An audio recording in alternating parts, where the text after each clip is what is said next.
அனைவருக்கும் வணக்கம். சார் வணக்கம் சார். வணக்கம். வணக்கம். சார் வணக்கம் சார். அனைவருக்கும் வணக்கம். வணக்கம் சார். வணக்கம். வணக்கம் அனைவருக்கும் குருஜி. வணக்கம். வணக்கம் சார். அனைவருக்கும் வணக்கம். திருச்செந்தூர் முருகன் ஆசியோடு நவகிரகங்களையும் பஞ்சபூதங்களையும் வணங்கி என் முன்னோர்களின் ஆசியோடு இந்த தொழில்முறை வாஸ்து வகுப்பு முன்னோட்ட வகுப்பில் கலந்து கொண்ட அனைத்து நண்பர்களுக்கும் ஜோதிட ஆர்வலர்களுக்கும் என் அன்பார்ந்த நன்றியினை தெரிவித்துக் கொள்கிறேன். ஃபர்ஸ்ட் நம்ம வகுப்பு அப்படிங்கிறது இன்னைக்கு ஒரு அற்புதமா துவங்க இருக்கிறோம். நம்மளுடைய வகுப்பு இந்த தொழில்முறை வாஸ்து வகுப்புக்கான இந்த முன்னோட்ட வகுப்பு அப்படிங்கிறது வாஸ்து உடைய புரிதல் அப்படிங்கிறது எல்லாத்துக்கும் இருக்கணும். ஃபர்ஸ்ட் வாஸ்துனா என்ன, வாஸ்துல எது உண்மை எது பொய், வாஸ்துல இன்னைக்கு பார்க்கக்கூடிய ஒரு சப்ஜெக்ட் அப்படிங்கிறது முக்கியமான சப்ஜெக்ட். நம்ம என்ன பார்க்க இருக்கிறோம்னா, நம்ம ஒரு பிளாட் வாங்க போறோம், ஒரு மனையை நம்ம வாங்க போறோம். எப்படிப்பட்ட மனையை வாங்கலாம், எது மாதிரி மனை இருந்தால் வாங்கலாம், எது மாதிரி இருந்தா வாங்கக்கூடாது, ஏன் வாங்கக்கூடாது, வாங்கினா எது மாதிரியான பாதிப்புகள் வரும், அதை எப்படி நம்ம சரி பண்றது, இது மாதிரியான ஒரு அற்புதமான விஷயம். இதுவரையும் நம்ம எந்த ஒரு டெமோ கிளாஸ்லயும் இது மாதிரி எடுக்காத விஷயத்தை தான் நம்ம கிளாஸ்ல மட்டும்தான் இது மாதிரி சப்ஜெக்ட் அப்படிங்கிறது பேசியிருக்கோம்.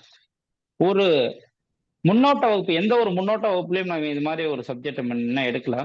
அப்ப முத ஒரு அற்புதமான ஒரு தகவல்ல இந்த இடத்துல இப்ப பிரபஞ்சத்தின் ஆசையோடு, என் முன்னோர்களின் ஆசையோடு, நவகிரகங்கள் மற்றும் பஞ்சபூதங்களின் ஆசையோடு உங்களுக்கு வழங்க நம்ம இல்லை. மேல இருக்க இந்த திசைக்கு பேரு வடக்கு திசை, இந்த திசைக்கு பேரு தெற்கு திசை. அதே இந்த திசைக்கு பேரு கிழக்கு திசை.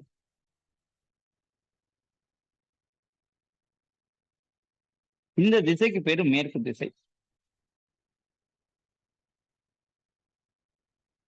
இப்ப இந்த வடக்கும் கிழக்கும் சந்திக்கிற இந்த திசைக்கு பேரு வட கிழக்கு திசை.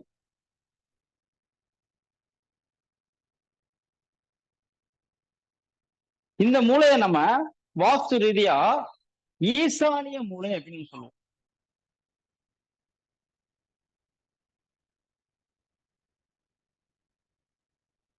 அதே மாதிரி மேற்கும் தெற்கும் சந்திக்கிற இந்த திசைக்கு பேரு, தெற்கும் கிழக்கும் சந்திக்கிற இந்த திசைக்கு பேரு தென் கிழக்கு.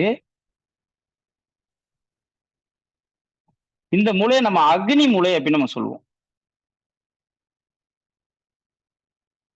தெற்கும் மேற்கும் சந்திக்கிற இந்த திசைய நம்ம தென் மேற்கு அப்படின்னு சொல்லுவோம். இதை நம்ம நிருதி மூலை அப்படின்னு சொல்லுவோம். அதே மாதிரி மேற்கும் வடக்கும் சந்திக்கிற இந்த திசை வடமேற்கு, இதை நம்ம வாயு மூலை அப்படின்னு சொல்லுவோம். இப்ப இதுதான் திசை அப்படிங்கிறத இந்த இடத்துல நம்ம உங்களுக்கு மார்க் பண்ணி காமிச்சிருக்கோம். திசை அப்படிங்கிறது தெரிந்தால் மட்டுமே நம்ம ஒரு இடத்துல வாஸ்து அப்படிங்கிறது 100% சரியாக பார்க்க முடியும். அப்போ ஒரு திசைகள் மொத்தம் 8 திசைகள் அப்படிங்கிறத இந்த இடத்துல உங்களுக்கு நான் சொல்லியிருக்கேன். வடக்கு திசை எது, தெற்கு திசை எது, கிழக்கு திசை எது, மேற்கு திசை எது அப்படின்னு சொல்லியிருக்கேன். இப்ப இதுல நவ கிரகங்கள் மற்றும் பஞ்சபூதங்கள் அடிப்படையில் செயல்படுவது வாஸ்து அப்படின்னு நம்ம சொன்னோம். இந்த பஞ்சபூதங்கள் அப்படிங்கிறது என்ன அப்படின்னா, நீர், நெருப்பு, நிலம், காற்று, ஆகாயம் சொல்லக்கூடிய 5 விஷயங்களை பஞ்சபூதங்கள் அப்படிங்கிறது சொல்றோம். நவகிரகங்கள் நவகிரகங்கள் அடிப்படையில் எப்படி இந்த வாஸ்து செயல்படுகிறது அப்படின்னு கேட்டீங்கன்னா, இந்த 8 திசைகள் அப்படிங்கிறது நம்ம சொன்னோம்.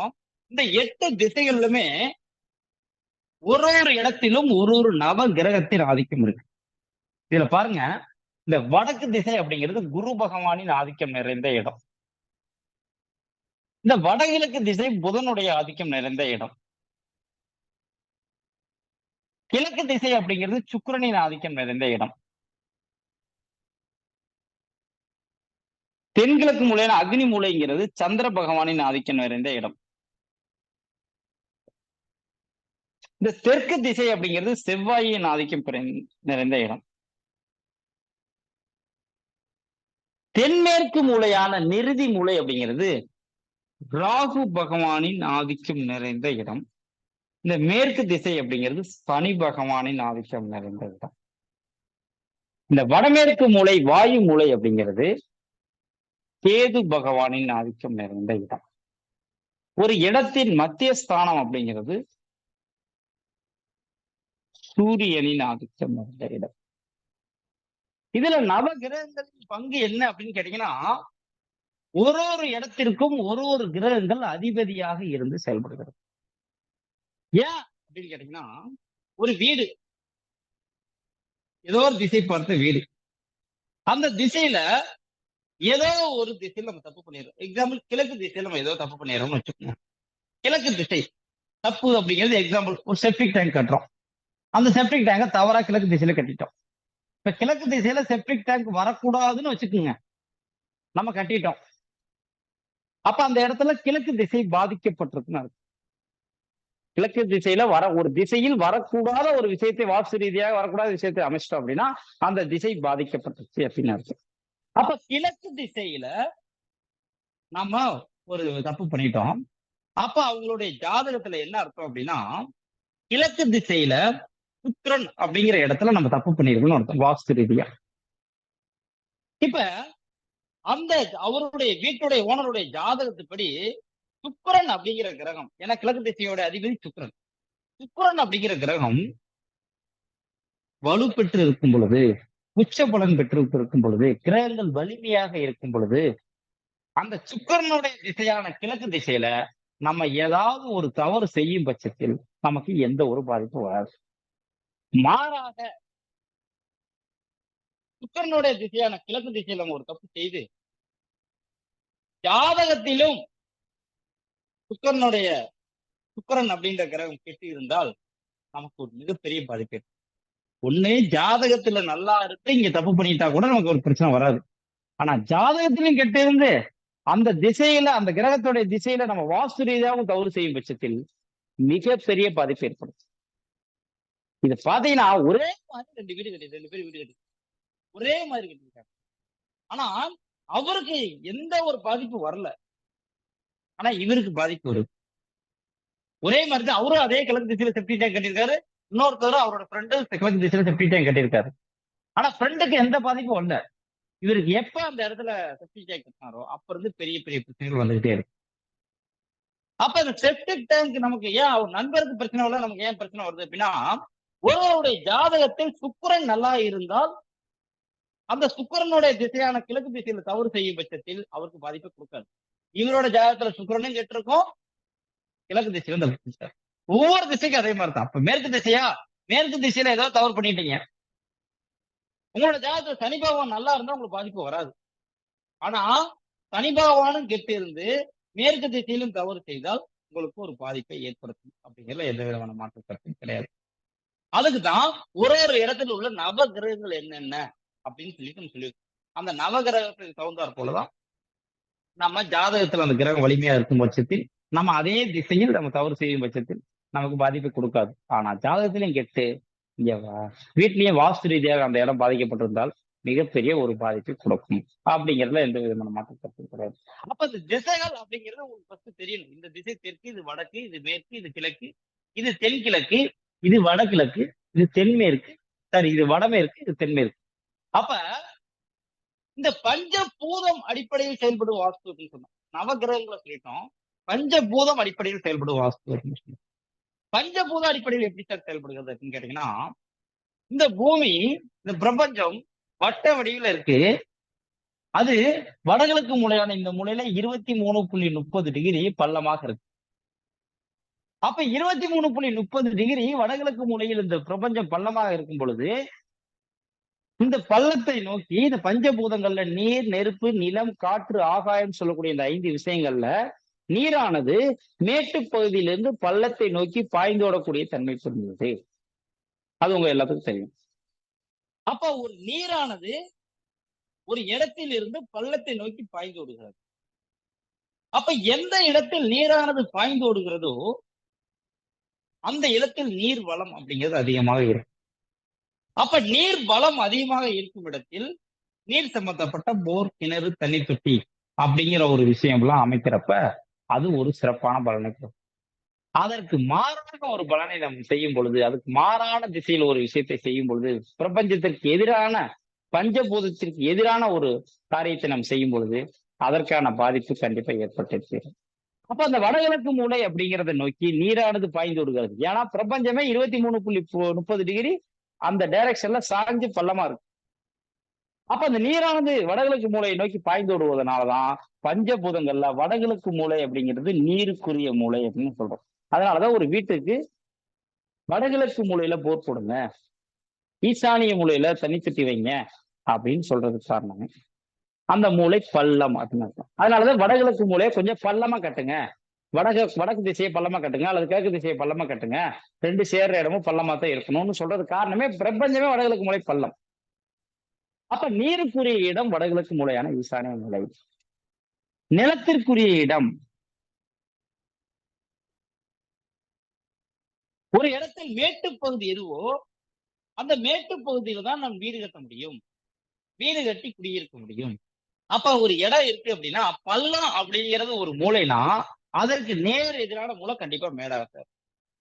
அப்ப இந்த வடகிழக்கு மூலையான ஈசானிய மூலை பள்ளமாக இருந்தால் அதற்கு நேர் எதிரான தென்மேற்கு மூலை கண்டிப்பாக மேலாக இருக்கும். அப்ப மேட்டுப்பகுதியில தான் வீடு கட்டி குடியிருக்க வேண்டும். அப்ப அந்த மேட்டுப்பகுதி அப்படிங்கிறது பஞ்சபூத தத்துவங்கள்ல நிலத்திற்குரிய பகுதி. அதே போல இந்த வடமேற்கு மூலை அப்படிங்கிறது காற்று தத்துவத்துக்குரிய பகுதி. அதனாலதான் இத வாயு மூலைன்னு சொல்றோம். அதற்கு நேர் எதிரான தென்கிழக்கு மூலை அப்படிங்கிறது அக்னி மூலை, அக்னி தத்துவத்துக்கான உடையது. அப்ப அக்னினா என்ன? நெருப்பு தத்துவத்துக்குரிய இடம் தான் இந்த தென்கிழக்கு மூலையான அக்னி மூலை.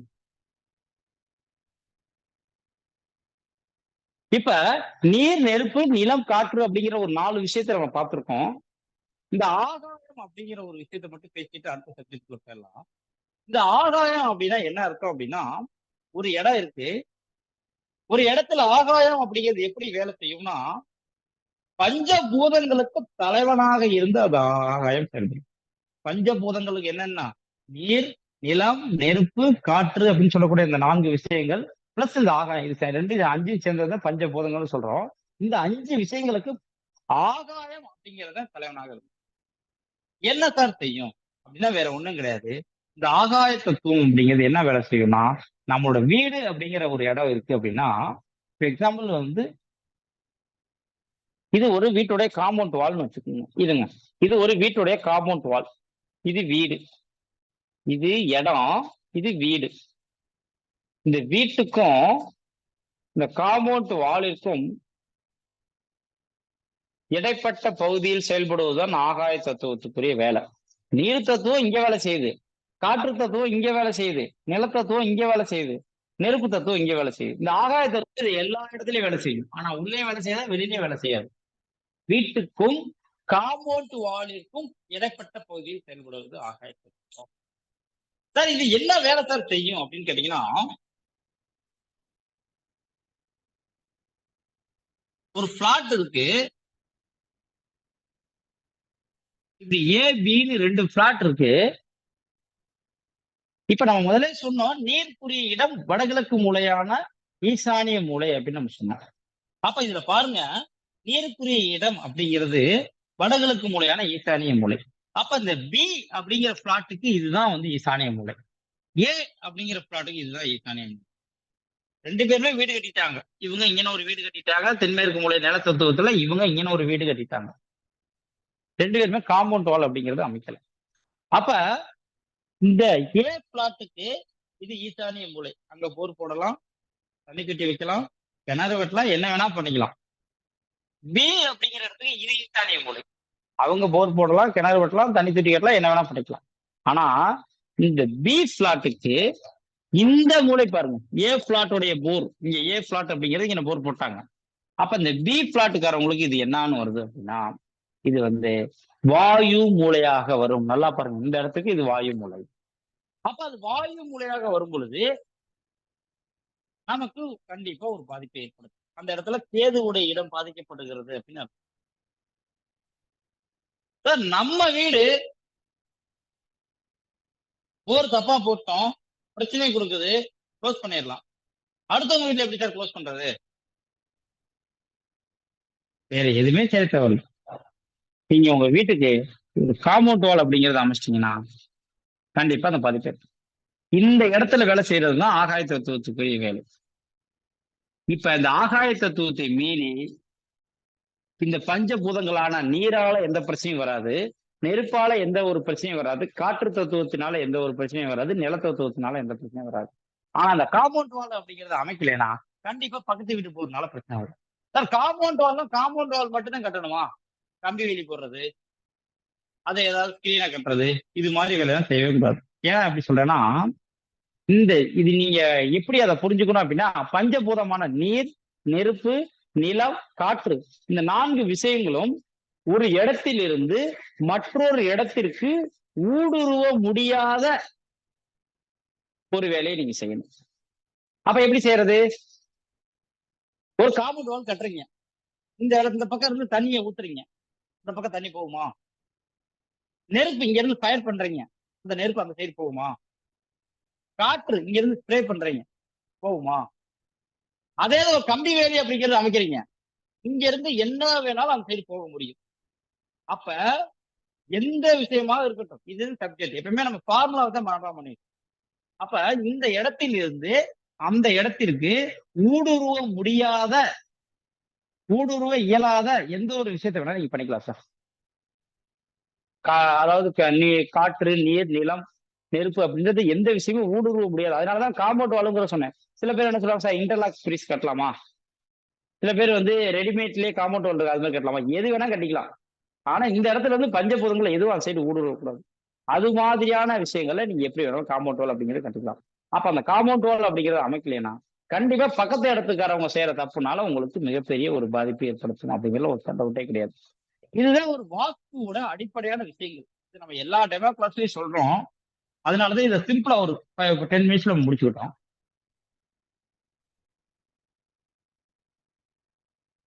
இதுக்கு முன்னாடி நம்ம டெமோ கிளாஸ் அப்படிங்கிறது அட்டன் பண்ணவங்களும் சரி, கிளாஸ் அட்டன் பண்ணவங்களுக்கு எல்லாத்துக்கும் இந்த விஷயம் அப்படிங்கிறது தெரியும். இப்ப இன்னைக்கு பார்க்கக்கூடிய சப்ஜெக்ட்டுக்கு இனிமேல் தான் போக போறோம். நம்ம ஒரு பிளாட் அப்படிங்கிறது வாங்க போறோம். ஒரு பிளாட் அப்படிங்கிறது வாங்க போறோம். வாங்கறதுக்கு முன்னாடி ஒரு நல்ல மனையை வாங்கணும் ஃபர்ஸ்ட். அதுல வீடு கட்டி குடியிருக்கிறோம், திருப்பி ரீசேல் பண்றோம், என்ன வேணா பண்றோம்னு வச்சுக்கோங்க. வாங்குற பிளாட்டை காசு கொடுத்து வாங்குறோம், நல்ல பிளாட்டை வாங்கணும். ஏன்னா நாளைக்கு வீடு கட்டி குடியிருந்தாலும் அது நாங்க நல்ல எவ்வளவுக்கு கொடுப்போம், வித்தாலும் நல்ல சேல்ஸ். தப்பான பிளாட்டை வாங்கினா நாளைக்கு வாங்குறவங்க யாரும் வாங்க மாட்டாங்க. அப்ப அதுல நம்ம ரொம்ப கவனமா இருக்கணும். அப்போ ஒரு சுத்தமான மனையை, எந்த ஒரு பிரச்சனையும் இல்லாத மனையை, சரியான மனையை எப்படி தேர்வு செய்வது? அதுதான் இன்னைக்கு நம்ம பார்க்கக்கூடிய தலைப்பே. சரியான மனையை தேர்வு செய்வது எப்படி?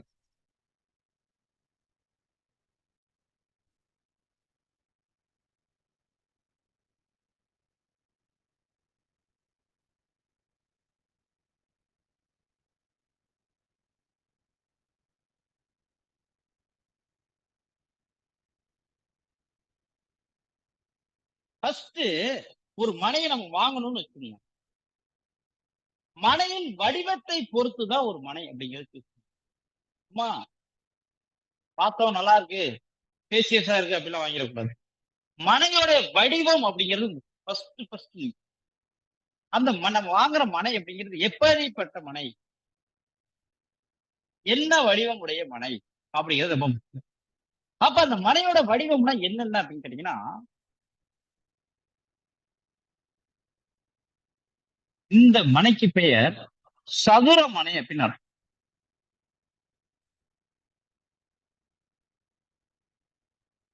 சதுர மனை அப்படின்னா என்ன அர்த்தம்னா, நீளமும் அகலமும் சம அளவில் இருந்தால் அந்த மனைக்கு பேர் சதுரம். இது நீளம், இது அகலம்னு வச்சுக்கோங்க. இது 40 அடி இருக்கு, இதுவும் 40 அடி இருக்கு. நீளமும் அகலமும் சமமான அளவில் இருந்தால் அந்த மனைக்கு பேர் சதுரமனை. அப்ப சதுரமனை வாங்கலாமா, அதுல வீடு கட்டி குடியேறலாமா அப்படின்னு கேட்டா, சதுரமனை அப்படிங்கிறது சூப்பரான மனை, யோசிக்கவே தேவையில்ல. அருமையான மனை அப்படிங்கிறது சதுரமனை சூப்பரா வாங்கலாம். அடுத்து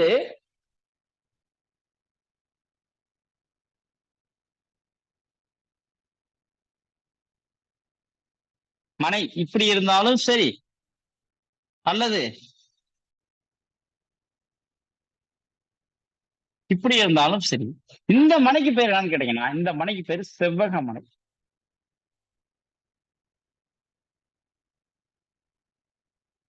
அப்ப செவ்வக மனை அப்படிங்கிற மனை நம்ம வாங்கலாமா கேட்டீங்கன்னா, செவ்வக மனைனா ஃபர்ஸ்ட் என்ன அப்படின்னா, நீளத்தை விட அகலமோ அல்லது அகலத்தை விட நீளமோ வெவ்வேறு அளவில் இருப்பது. இது 40 அடியா, இது 60 அடி, இது 35 அடியா, இது 25 அடி. நீளமும் அகலமும் வேற வேற அளவுல இருந்தா எல்லா 4 பக்கமும் சமமா இருந்தா சதுரமனை. இதுல நீளம் இந்த சைடு 60 அடி, இந்த சைடு 40 அடி, இது 35 அடி, இது 25 அடி. இப்படி இருந்தா இந்த மனைக்கு பேரு செவ்வக மனைன்னு அர்த்தம். அப்ப செவ்வக மனை வாங்கலாமா அப்படின்னு கேட்டா, செவ்வக மனை சூப்பரா வாங்கலாம். அதுல வீடு கட்டி சூப்பரா குடியேறலாம், எந்த விதமான பாதிப்பும் கிடையாது. சூப்பரா வாங்கலாம். இதுல செவ்வக மனையில இன்னொரு முக்கியமான ஒரு விஷயம் என்னன்னு கேட்டீங்கன்னா, அதுதான் ஆண்மனை பெண்மனை. ஆண்மனைனா என்ன சார், பெண்மனைனா என்ன? ஆண்மனை அப்படிங்கிறது என்னன்னா, எப்பவுமே டைரக்ஷன் அப்படிங்கிறது உங்களுக்கு தெரியணும். சைட்ல எல்லாரும் போட்டு வச்சுக்கோங்க. மேல இருக்க திசை வடக்கு, கீழே இருக்க திசை அப்படிங்கிறது தெற்கு, இந்த திசை கிழக்கு, இந்த திசை மேற்கு. அப்ப இந்த செவ்வக மனையை நம்ம ரெண்டா பிரிக்கிறோம். ஒண்ணு ஆண்மனை, இன்னொன்னு பெண்மனை.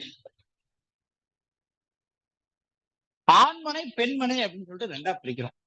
சார் ஆண்மனைனா என்ன சார்? ஆண்மனை அப்படிங்கிறது வேற எதுவும் கிடையாது. கிளமேல் நீளம் அதிகமாக இருந்து தென்வடல் நீளம் குறைவாக இருந்தால் இந்த மனைக்கு பேர் ஆண்மனை. கிளமேல் நீளம் அதிகமாக இருந்து, கிளமேல் கிழக்கு மேற்கு இதுதான் நீளம் அதிகமாக இருந்து தெற்கு வடக்கு நீளம் குறைவாக இருந்தால் இந்த மனைக்கு பெயர் ஆண்மனை. அதே தென்வடல் நீளம் அதிகமாக இருந்து கிளமேல் நீளம் குறைவாக இருந்தால் இந்த மனைக்கு பெயர் தென்மனை. நல்லா பாருங்க,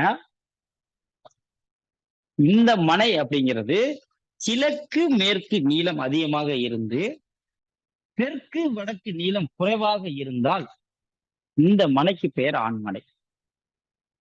அதே தெற்கு வடக்கு நீளம் அதிகமாக இருந்து கிழக்கு மேற்கு நீளம் குறைவாக இருந்தால் இந்த மனைக்கு பேர் பெண்மனை. அப்ப ஒரு இடத்துல ஆண்மனை பெண்மனை வாங்கலாமா? ஆண்மனையும் வாங்கலாம், பெண்மனையும் வாங்கலாம். ஆண்மனையும் சூப்பர் யோகத்தை கொடுக்கும், பெண்மனையும் சூப்பரான யோகத்தை, மாற்றமே கிடையாது. நமக்கு தேவை இந்த மனையை பாக்குறோம், இது ஆண்மனையா இது பெண்மனையா அப்படின்னு ஒரு வாஸ்து நிபுணரா நமக்கு தெரியணும் அப்படிங்கறதுக்காக இந்த விஷயத்தை சொல்லியிருக்கோம். அப்ப ஆண்மனையும் சூப்பரா வாங்கலாம், பெண்மனை அப்படிங்கிறது சூப்பரா வாங்கலாம். அடுத்து ஒரு விஷயம் நம்ம பார்க்க போறோம், முக்கோண மனை. சார் முக்கோண மனை அப்படின்னா என்ன அர்த்தம்னா, ஈசானிய மூலை, அக்னி மூலை, நிருதி மூலை, வாயு மூலை அப்படின்னு சொல்லிட்டு 4 மூலைகள். இந்த 4 மூலைகள்ல ஏதாவது ஒரு மூலை இல்லாம இருப்பது. 4 மூலைகளில் ஏதாவது ஒரு மூலை இல்லாமல் இருப்பது முக்கோணமனை. கண்டிப்பா இருக்கும். கார்னர் பிளாட் பூரா இப்படித்தான் இருக்கும். இப்படி இருக்கிறது, இப்படி இருக்கிறது, இப்படி இருக்கிறது, இதுக்கு எல்லாமே பாத்தீங்கன்னா அந்த இப்படி இருக்கிறது, இது எல்லாமே முக்கோண மனை தான். சார் இப்படி மனை இருக்குமா அப்படின்னு கேட்டீங்கன்னா, எல்லாரும் இப்படி அமைக்க மாட்டாங்க. பிளாட் போட்டுக்கிட்டே வருவாங்க. ஒரு கார்னர்ல இடமே இப்படி இருக்கும். அப்ப சதுரமாவோ செவ்வகமாவோ பிளாட் போட்டுக்கிட்டே வர்றப்ப அந்த லாஸ்டா இருக்க பிளாட் அதே கார்னர் பிளாட் அப்படின்னு சொல்லுவோம். அப்ப அந்த கார்னர் பிளாட் எப்பயுமே இது மாதிரிதான் இருக்கும். அதை என்ன பண்ணுவாங்கன்னா, எல்லா இடமும் ஒரு சென்ட் அப்படிங்கிறது 3 லட்சம் ரூபாய்க்கு விற்கிறாங்கன்னா, இது மட்டும் சென்ட் 1 லட்சம் ரூபாய்க்கு கொடுப்பாங்க. பக்கத்துல தானே வாங்கிக்கிங்க அப்படின்னு.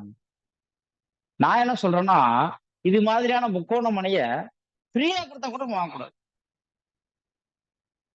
ஃப்ரீயா கிடைக்குது அப்படின்றதுக்காக நம்ம விஷத்தை வாங்கி குடிக்க முடியுமா? இந்த வாஸ்துல அந்த முக்கோண மனை அப்படிங்கிறது வாங்குறது விஷத்தை வாங்கி நம்ம குடிக்கிறதுக்கு. அப்ப எக்காரணத்தை கொண்டும் இந்த முக்கோண மனை அப்படிங்கிற மனைய எப்பயுமே வாங்கவே கூடாது. அடுத்து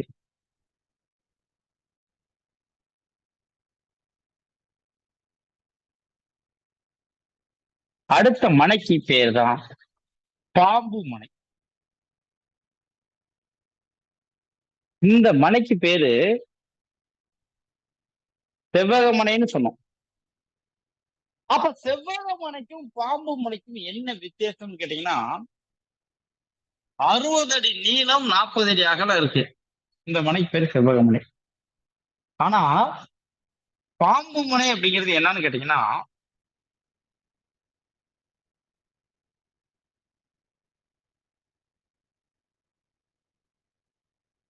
அதாவது நீளத்தை விட அகலமோ அல்லது அகலத்தை விட நீளமோ 3 மடங்கிற்கு மேல் இருந்தால் அந்த மனைக்கு பெயர் பாம்பு மனை அப்படின்னு அர்த்தம்.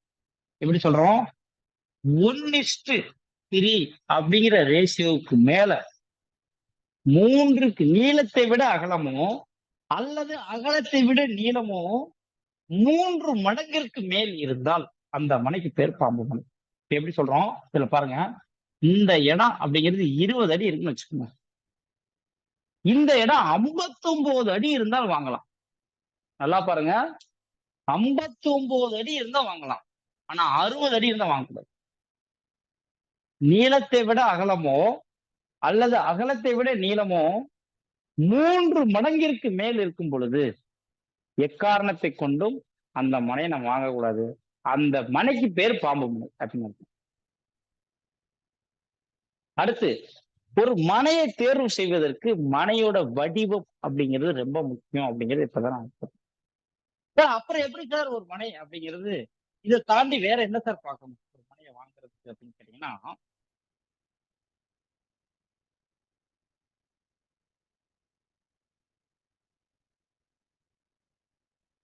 மனைக்கு பக்கத்துல நீர்நிலைகள் அல்லது கோயில்கள், இடுகாடுகள், இது மாதிரியான விஷயங்கள் எல்லாமே இருக்கும். ஒரு பிளாட் வாங்குறோம், அந்த பிளாட்டுக்கு பக்கத்துல ஒண்ணே கிணறு, குளமோ, ஆறு, சின்ன ஓடை ஏதோ ஒண்ணு இருக்கும். இல்லாட்டி பிரச்சனை இல்லை, அதுக்கு பக்கத்துல இருக்கிற மனையை வாங்குறப்ப எப்படி வாங்கணும்னு தான் நம்ம சொல்லிட்டு. அதே மாதிரி ஒரு கோயில் இருக்கும் அல்லது ஒரு இடுகாடுகள் அப்படிங்கிறது இருக்கும். அப்படிலாம் இருந்தா அந்த மனை எப்படி வாங்குறது, எப்படி தேர்வு செய்வது அப்படிங்கிற ஒரு விஷயத்தை தான் நம்ம பார்க்கணும். இப்ப ஒரு இடம் இருக்கு, அந்த இடத்துக்கு பக்கத்துல குளமோ ஆறோ அப்படிங்கிறது இருக்குன்னு வச்சுக்கோங்க. அந்த மனை எப்படி வாங்கணும் அப்படின்னு கேட்டீங்கன்னா, இது ஒரு இடம். இந்த இடத்துல இது மேற்கு திசை, இது கிழக்கு திசை, இது தெற்கு திசை, இது வடக்கு திசை. மேலே நோட் பண்ணிருக்க. இந்த இடத்திற்கு, நம்மளோட இடத்திற்கு வடக்கு மற்றும் கிழக்கு புறத்தில், வடக்கு பக்கம் அல்லது கிழக்கு புறத்துல, இந்த 2 இடத்துல ஒரு ஆறு ஓடுது, நீரோடையானது ஓடுது, அல்லது ஒரு கிணறு இருக்கு, பொது கிணறு, அல்லது ஒரு குளமோ ஏதோ ஒண்ணு இருக்கு. நம்மளுடைய இடத்திற்கு வடக்கு பக்கமோ கிழக்கு பக்கமோ ஒரு ஆறு ஓடுது அப்படின்னா, நீர்நிலைகள் அப்படிங்கிறது இருக்கு அப்படின்னா, அந்த இடத்தை நம்ம சூப்பரா வாங்கலாம். ஆனா நம்மளோட இடத்திற்கு தெற்கு பக்கமோ மேற்கு பக்கமோ ஒரு ஆறோ குளமோ இருக்கு, ஒரு கிணறோ நீர் சார்ந்த விஷயங்கள் இருக்கு அப்படின்னா, நம்ம அந்த இடத்த எக்காரணத்தை கொண்டும் வாங்கவே கூடாது. சார், நான் இவ்வளவு நேரம் சொல்லிட்டு இருக்க விஷயம் எல்லாத்துக்கும் புரியுதுங்களா?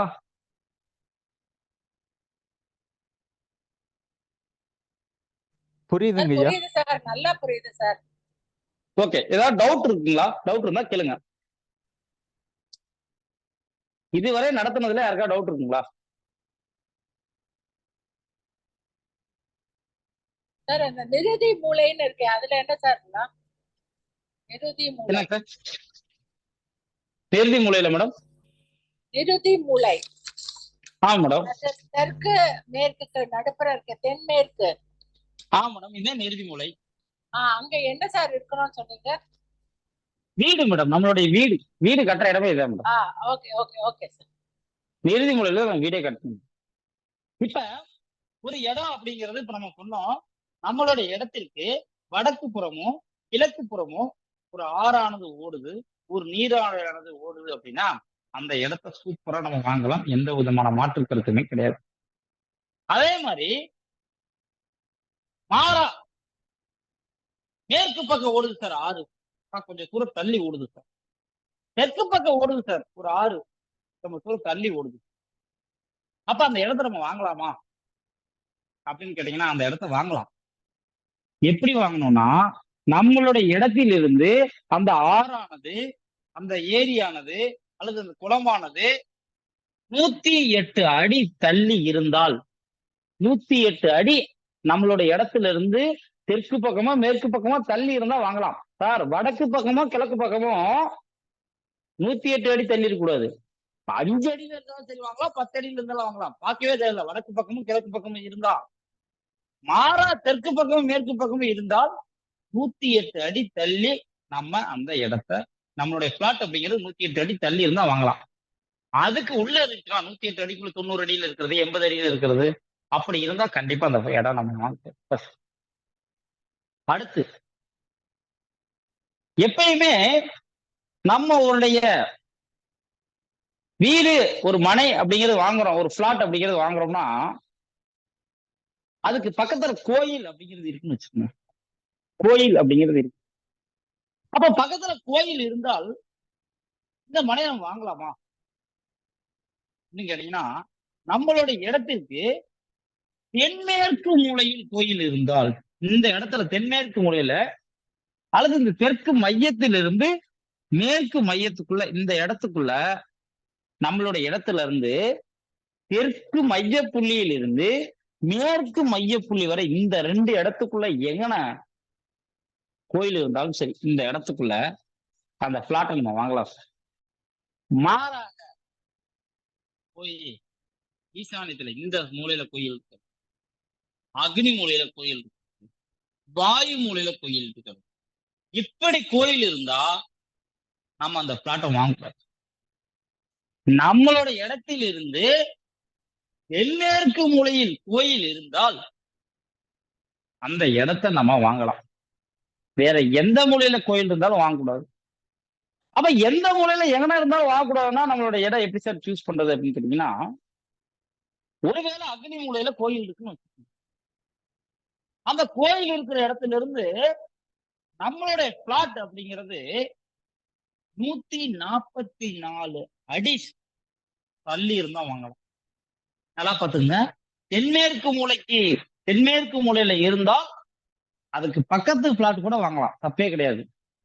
வேற எங்க இருந்தாலும் சரி, நம்ம வசிக்கிற வாங்க போற அந்த பிளாட்ல இருந்து அந்த கோயில் அப்படிங்கிறது 144 அடி தள்ளி இருந்தா வாங்கலாம். அதுக்குள்ள இருக்கு, கண்டிப்பா அந்த மனையை வாங்கக்கூடாது. அடுத்து சார் ஒரு இடுகாடுனா எல்லாருக்கும் தெரியும், மயானம். இந்த இடுகாடு பக்கத்துல இருக்கு. இப்ப சார் நீங்க சொல்றதெல்லாம் அந்த காலத்துல எடுத்துக்கிட்டீங்கன்னா இடுகாடுக்கு பக்கத்துல யாரும் நைட்ல போறதுக்கே பயப்படுவாங்க. இப்ப எல்லாம் அப்படி கிடையாது. வீட்டுக்கு பக்கத்து பிளாட்லயே இடுகாடு. கல்பனா மேடம் பேசுங்க மேடம், ஹேண்ட் ரைஸ் பண்ணிருக்கீங்க சார். நீங்க பிளாட் வாங்கலாம்னு சொன்னீங்க இந்த மாதிரி கோயில்ல. இது எங்க காம்பவுண்ட் வால் ஒட்டி இருக்கணுமா, இல்ல எங்க பிளாட்டோட மெயின் டோர்ல இருந்து இருக்கலாமா? காம்பவுண்ட் வால் அந்த திசையில இருந்து, இப்ப எக்ஸாம்பிள் இந்த காம்பவுண்ட் தெற்கு திசைனா தெற்கு பக்கம் கோயில் இருக்கா, இங்க தெற்கு பக்கம் இதுல இருந்து 144 அடி, இந்த பக்கம் கோயில் இருக்கா, இதுல இருந்து 144. அப்ப எங்க பிளாட் காம்பவுண்ட் வால் தான் எடுக்கணும் நாங்க கணக்கு. Compound wall. Thank you. Okay. Right. இப்ப அது மாதிரி 144 அடி தள்ளி இருந்தால் வாங்கலாம். அடுத்து நம்ம இடுகாடுகள் அப்படிங்கிறது பாக்குறோம். இன்னைக்கு பாத்தீங்கன்னா ஒரு சிட்டிக்குள்ள நடுவுல இடுகாடுகள் இருக்கு. இடுகாடுகளை மையமா வச்சு சுத்தி வர இருக்கிற இடத்துல பிளாட்டை போடுறாங்க. அப்ப அதை தவிர்க்கவே முடியாது. அப்ப அது மாதிரி இடத்துல நம்ம போய் இடம் வாங்குறோம் அப்படின்னா ஒரு நெகட்டிவ் எனர்ஜி அப்படிங்கிறது வேலை செய்யும். அப்ப நமக்கு ஒரு பாதிப்பை கொடுக்கும். அப்ப இடுகாடுகள் பக்கத்துல இருக்கிற இடத்த நம்ம வாங்கலாமா அப்படின்னு கேட்டீங்கன்னா, இடுகாடுகள் அப்படிங்கிறது கண்டிப்பா நம்ம வாங்கக்கூடாதுதான். மீறி நம்மளுடைய இடம் அப்படிங்கிறது இருக்கு. அப்படி இருந்தால் நம்ம எப்படி அந்த மனையை நம்ம சூஸ் பண்ணணும் அப்படின்னு கேட்டீங்கன்னா, இடுகாடுகள் எங்க இருக்கோ அதுல இருந்து நம்ம வடக்கு பக்கம் கிழக்கு பக்கம் இருக்கிற மனையை சூஸ் பண்ணணும். அப்ப என்ன அர்த்தம்? அந்த இடுகாடு அப்படிங்கிறது தென்மேற்கு மூலையில தான் இருக்கணும். தென்மேற்கு மூலையில் இடுகாடு இருக்கிற மாதிரி நம்ம அந்த இடுகாடு இருக்கிற இடத்துல இருந்து வடக்கு பக்கமோ கிழக்கு பக்கமோ இருக்கிற மனையை சூஸ் பண்ணணும். தெற்கு பக்கமோ மேற்கு பக்கமோ இருக்கிற மனையை சூஸ் பண்ணக்கூடாது. ஃபர்ஸ்ட் வடக்கு பக்கம் கிழக்கு பக்கம் இருக்கிற மனையை தான் சூஸ் பண்ணணும். அப்படியே வடக்கு பக்கம் கிழக்கு பக்கம் இருக்கிற மனையை நம்ம தேர்ந்தெடுத்தாலும் அந்த இடுகாடு இருக்கிற இடத்தில் இருந்து நம்ம சூஸ் பண்ற வாங்கக்கூடிய மனை அப்படிங்கிறது 248 அடி தள்ளி இருக்கணும். அது எந்த திசையா வேணா இருக்கட்டும், வடக்கு பக்கமே இருக்கட்டும், கிழக்கு பக்கமே இருக்கட்டும், 248 அடி தள்ளி இருந்தா அந்த மனையை வாங்கலாம்.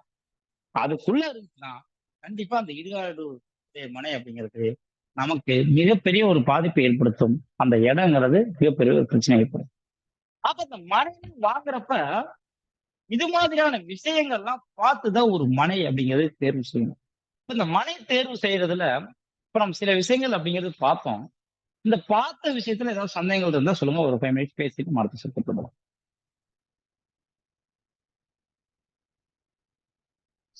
சார், கோயில் கோபுரத்துக்கு மேலேயே வீடு லாட்ஜ் கட்டி இருக்காங்களா? பரவாயில்லையா சார்? கட்டலாம் சார். 144 அடி தள்ளி இருந்தா கட்டலாம் சார்.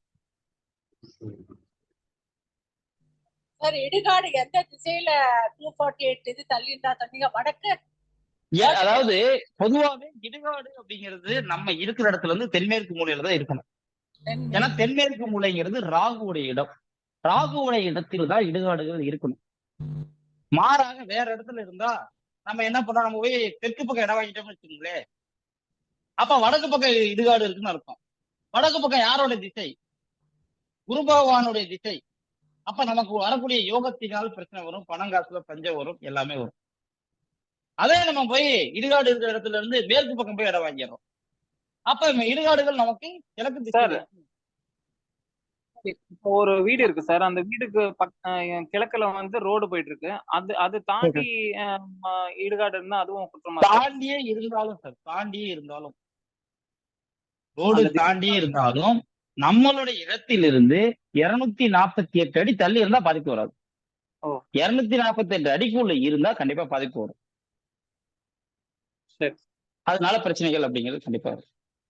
நன்றி சார். நம்ம ஒரு மனை வாங்குறோம், அந்த வீடுகள் அப்படிங்கிறது எப்பயுமே சார், வீடுகள் இருக்கட்டும் எது இருக்காது, அந்த வீடுகளுக்குமே பாதிப்பு தானே வரும். அந்த 240 அடிக்குள்ள இருக்க கூடாது. 248. நன்றி சார். சார் ஒரு சின்ன டவுட் சார். இப்போ நாங்க சிட்டில தான் இருக்கோம், எங்களுக்கு பக்கத்துல நிறைய இடுகாடுகள்லாம் இருக்கு. பட் இடுகாடு பக்கத்துல வாங்கின பிளாட்டுக்காரங்கள ரொம்ப செழிப்பா இருக்காங்க சார். பட் அவங்க பாக்குறதுக்கு அதான் மேடம் முதல்ல நான் சொல்லியிருக்கேன், ஒரு திசை அப்படிங்கிறது பாதிக்கப்பட்டுருச்சு அப்படின்னா அந்த திசையுடைய காரகம் அப்படிங்கிறது கிரகம் அப்படிங்கிறது அவங்களுக்கு நல்லா இருந்தா பிரச்சனை வராது, நல்லா இல்லாட்டி கண்டிப்பா பிரச்சனை வரும். ஓகேங்களா? எல்லா பேரும் 10 பேர்னா 10 பேர்த்துக்கும் கெட்டு போயிடணும் கிடையாது, 10 பேர்த்துக்கு நல்லா இருக்கிறதும் கிடையாது. ஓகேங்களா? அதனாலதான் முதல் நம்ம விஷயமே சொன்னோம், ஒரு திசையிலும் ஒரு கிரகங்கள் அப்படிங்கிறது இருக்கும் அப்படின்னு சொல்லி. இன்னொரு விஷயம், நமக்கு கிரகமே நல்லா இப்ப வடக்கு திசையில் நமக்கு ஒரு தப்பு நடந்திருக்கு, வடக்கு பக்கம் நம்ம தப்பா ஆயிடுச்சு. அப்ப என்ன அர்த்தம்? குரு பகவான் பாதிக்கப்பட்டாருன்னு அர்த்தம். அப்ப நம்மளோட ஜாதகத்துப்படி குரு பகவான் நல்லா இருக்காருன்னு வச்சுக்கோங்க, அது நமக்கு ஒரு மிகப்பெரிய ஒரு பிரச்சனையை ஏற்படுத்தாது.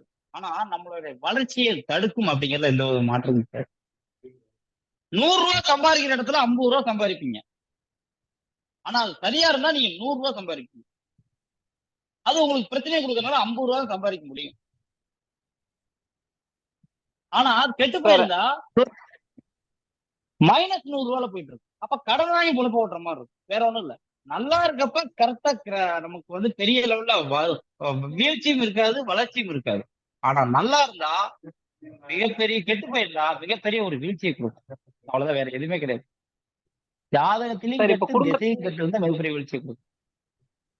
சார் இப்ப குடும்ப தலைவருக்கு நல்லா இருக்கு, அதனால வடக்கு பக்கம் பாதிச்சுன்னா அது நான் ஓரளவுக்கு சொல்றேன் சார், காப்பாத்துங்க யாருக்கு சார். பார்க்கணும், யாருக்கு பார்க்கணுங்கிறது நான் அடுத்த வரும். சரி சார். அப்ப இது மாதிரி அந்த இடம் அப்படிங்கறது வாங்குறப்ப நம்ம இந்த விஷயத்தெல்லாம் கருத்துல வச்சுதான் ஒரு இடம் அப்படின்னு. அடுத்து நம்ம பார்க்கக்கூடிய ஒரு விஷயம் அப்படிங்கிறது என்னன்னா, ஒரு பிளாட் வாங்குறோம் சார், வடக்கு பார்த்த பிளாட் வாங்குறோம். அப்ப வடக்கு பார்த்த பிளாட் ஃபர்ஸ்ட் நமக்கு யோகத்தை கொடுக்குமா அல்லது பாதகத்தை கொடுக்குமா? ஒரு வீட்டோட தலவாசல் அப்படிங்கிறது அமைக்கலாம். எந்த தலவாசல் சார் அமைக்கலாம்?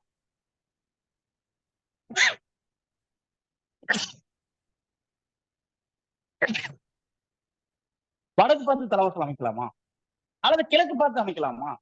எந்த திசை நமக்கு யோகத்தை கொடுக்கும், எந்த திசை பாதிப்பை கொடுக்கும், எந்த திசை உடைய மனை அப்படிங்கிறது நம்ம வாங்கும் பொழுது நம்ம வளர்ச்சி அடைய முடியும், எந்த திசை மனை நமக்கு பிரச்சனையும் கொடுக்கும் அப்படிங்கிறது நமக்கு தெரிஞ்சுதான் ஒரு மனை அப்படிங்கறத நம்ம தேர்வு செய்யணும். அப்ப வடக்கு பார்த்த திசை, கிழக்கு பார்த்த திசை, தெற்கு பார்த்த திசை, மேற்கு பார்த்த திசை. அதாவது காமனா எல்லாரும் சொல்றது என்னன்னா, சார் வடக்கு பார்த்த பிளாட் கிழக்கு பார்த்த பிளாட் வாங்குங்க சார், நல்ல வேல்யூ சார், பின்னாடி ரீசேல் நல்லா பண்ணலாம். ஃபர்ஸ்ட் அது நமக்கு யோகமா இருந்தா தானே, யோகமா இருந்தா தானே சார் நம்ம வாங்கி வைக்க முடியும். அது நமக்கு பிரச்சனை கொடுக்குற மாதிரி திசையா இருந்தா எப்படி நம்ம வாங்குறது? அப்ப எந்த திசை யோகத்தை கொடுக்கும் அப்படிங்கிற ஒரு விஷயத்த நம்ம பார்க்க போறோம். அடுத்து நம்ம பார்க்க ஒரு விஷயம், இப்ப சார் கேட்ட ஒரு விஷயம் என்னன்னா, சார் அது வந்து யாருக்கு சார் பார்க்கணும், குடும்ப தலைவருக்கு பார்க்கறதா இல்ல குடும்பத்துல வச்சுக்கிற எல்லாத்துக்கும் பார்க்கணுமா இல்ல யாருக்கு பார்க்கணும் அப்படின்னு சார் ஒரு டவுட். அந்த டவுட் தானே சார் கேட்டீங்க. அப்ப இந்த இந்த விஷயம் யாருக்கு பார்க்கணும் அப்படின்னு கேட்டீங்கன்னா, நம்ம ஒரு வீடு கட்டுறோம் சார். வீடு அப்படின்னாவே அந்த வீடு அப்படிங்கிறது ஜோதிட ரீதியா சுக்கிரன் அப்படின்னு அர்த்தம். ஒரு வீடு அப்படின்னாவே சுக்கிரன் அர்த்தம். ஜோதிடம் படிச்ச எல்லா பேத்துக்கும் தெரியும், வீடுனா சுக்கிரன் அப்படின்னு அர்த்தம். அடுத்து நம்ம பாக்குறது என்னன்னா, வீடு அப்படிங்கிறது சுக்கிரன் அப்படின்னு நம்ம சொல்றோம். அதே மாதிரி ஒரு கணவன் மனைவி அப்படின்னு இருக்காங்கன்னா, கணவன் அப்படின்னா செவ்வாயை குறிக்கும், மனைவி அப்படிங்கிற சுக்கிரன். அப்ப வீடு அப்படிங்கிறது ஒரு சுக்கிரன், மனைவி அப்படிங்கிறது சுக்கிரன். அப்ப ஒரு இடம், வீடு கட்டுறதுக்குன்னு ஒரு இடம் வாங்குறோம்னா அந்த மனைவி பேரில் பதிவு செய்வது அப்படிங்கிறது, மனைவியோட பதிவு பண்ணுவது அப்படிங்கிறது. அப்ப ஒரு இடம் வாங்கணும்னா மனைவியோடைய ராசிக்கு வீட்டில் உள்ள முதன்மையான நபர், அம்மாவா இருந்தா அம்மா, மனைவியா இருந்தா மனைவி, முதன்மையான பெண், அவங்களுடைய யோகத்துக்கு தான் அந்த வீட்டுடைய திசை அப்படிங்கறத வாங்கணும் ஃபர்ஸ்ட். ரெண்டாவது சார், நான் வந்து மனைவியோட பேர்ல பதிவு பண்ணல சார், நான் என்னோட பேர்ல பதிவு பண்ண போறேன் சார். அப்பனா என்ன அர்த்தம்னா, மனைவியோட யோகத்துக்கு பார்க்கணும், யாருடைய பேர்ல ரிஜிஸ்ட்ரேஷன் பண்ணணுமா, கணவர் பேர்ல ரிஜிஸ்ட்ரேஷன் பண்ணா கணவருடைய ஜாதகத்துப்படி யோகத்தை கொடுக்கணும். மனைவி பேர்ல பண்றதா மனைவியோருக்கு மட்டும் பார்த்தா போதும், வேற யாருக்கும் பார்க்க தேவையில்ல. ஆனா கணவன் பேர்ல பதிவு பண்ணும் பொழுது மனைவியுடைய யோகத்துக்கும் பார்க்கணும், கணவனுடைய யோகத்துக்கும் பார்க்கணும். எல்லாத்துக்கும் புரியுதுங்களா சார் நான் சொன்ன விஷயம்? நல்லா புரியுது சார். புரியுது சார். இப்ப சார் இப்ப ரெண்டு பேருக்கு பேர்ல ரெஜிஸ்டர் பண்ண என்ன சார் பண்றது? கணவன் மனைவி ரெண்டு பேருக்கு ரெண்டு பேத்துக்குமே யோகத்தை கொடுக்கணும் சார், ரெண்டு பேத்துக்குமே. நாங்க எழுதிட்டு விடுறோம், கொஞ்சம் மெதுவா சொல்லுங்க, நாங்க எழுதிக்கிட்டே இருக்கோம். Okay sir. Okay sir. Okay இப்போ சார், இப்போ ஒரு பிளாட் மனைவி பேர்ல வாங்கிட்டு ஹஸ்பண்ட் கடன் அடைக்கலாமா? அப்படி பண்ணலாம்ல? பண்ணலாம், ஒண்ணும் பிரச்சனை இல்லை, அதெல்லாம் பண்ணலாம். அதாவது கணவன் பேர்ல மனைவிக்கு வேலை இல்லைன்னா கணவனுக்கு தானே தரணும். ஆமா, கணவன் பேர்ல வாங்கினா அது ஒண்ணும் பிரச்சனை இல்லை, வாங்கிக்கலாம். மனைவியோட யோகத்துக்கு அது ராசியை கொடுக்கணும், அந்த திசை அப்படிங்கிறது யோகத்தை கொடுக்கணும், வேற ஒண்ணுமே கிடையாது. கணவன் பேர்லயே வாங்கிக்கலாம், மனைவி பேர்லயே வாங்கிக்கலாம். மனைவி பேர்ல வாங்குவது சிறப்பு. ஆனா கணவன் பேர்லயே வாங்கணும்னா அப்படின்னா மனைவிக்கு யோகத்தை கொடுக்கணும், கணவனோட ஜாதகத்துப்படி யோகத்தை கொடுக்கணும். கணவன் மனைவி பேர்ல ரெஜிஸ்ட்ரேஷன் பண்றோம்னா அவங்களுக்கு மட்டும் யோகம், அவங்களோட ஜாதகத்தை மட்டும் பார்த்தா போதும், வேற ஒண்ணும் கிடையாது. இப்ப அது எப்படி பார்க்கணும் அப்படின்னு கேட்டீங்கன்னா அதுக்கான விஷயத்த நம்ம பார்க்க போறோம். அப்படி எல்லாமே எழுதிக்கங்க. இப்ப ஜோதிடம் அப்படிங்கிறது எல்லாரும் படிச்சிருப்பீங்கன்னு நினைக்கிறேன். படிக்காதவங்களா இருந்தாலும் பிரச்சனை இல்லை, கொஞ்சம் கவனிச்சிங்க அப்படின்னா உங்களுக்கு தெளிவா புரியும்.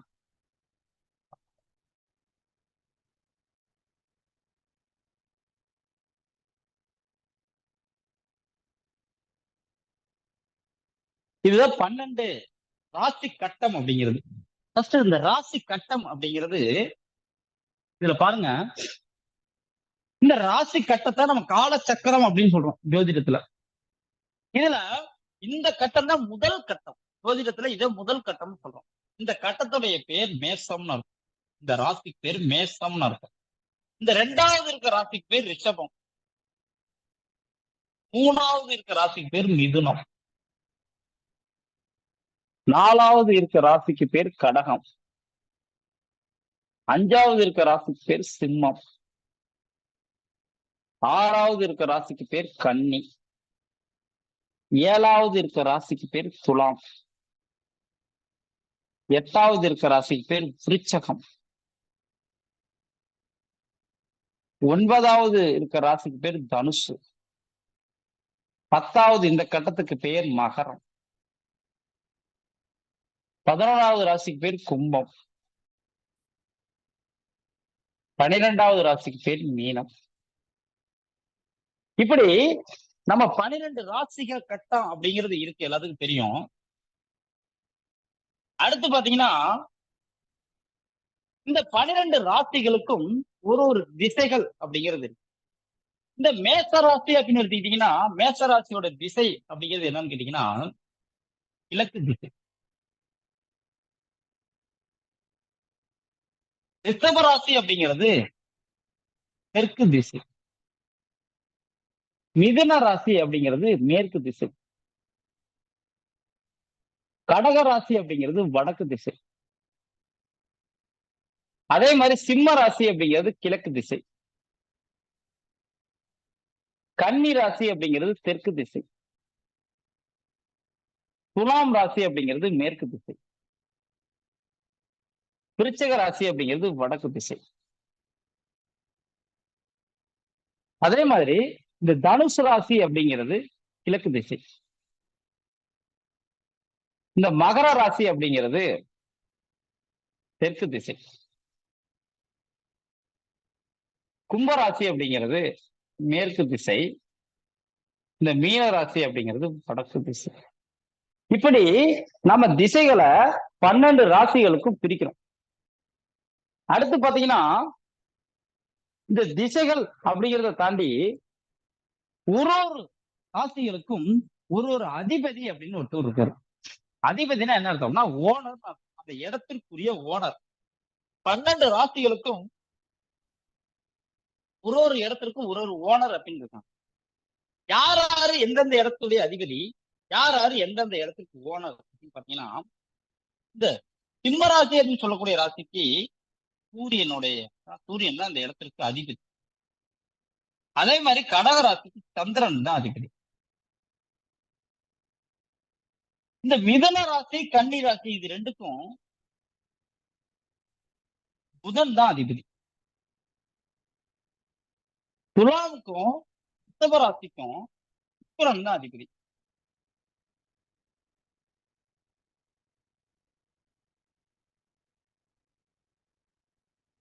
அதே மாதிரி விருச்சிக ராசிக்கும் மேச ராசிக்கும் செவ்வாய் தான் அந்த இடத்துடைய அதிபதி.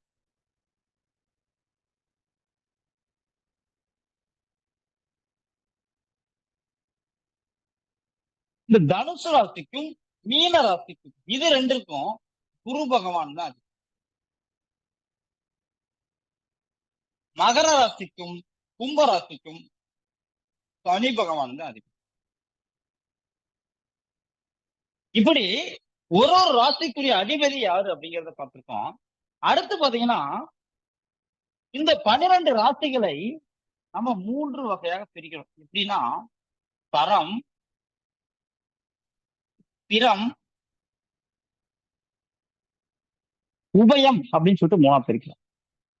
அப்ப இந்த சரராசிகள் ஸ்திர ராசிகள் உபய ராசிகள் அப்படிங்கிறது என்னென்னு கேட்டீங்கன்னா, இந்த மேச ராசி அப்படிங்கிற ராசி சரராசி, ரிஷப ராசி அப்படிங்கிற ராசி ஸ்திர ராசி, மிதுன ராசி அப்படிங்கிறது உபய ராசி.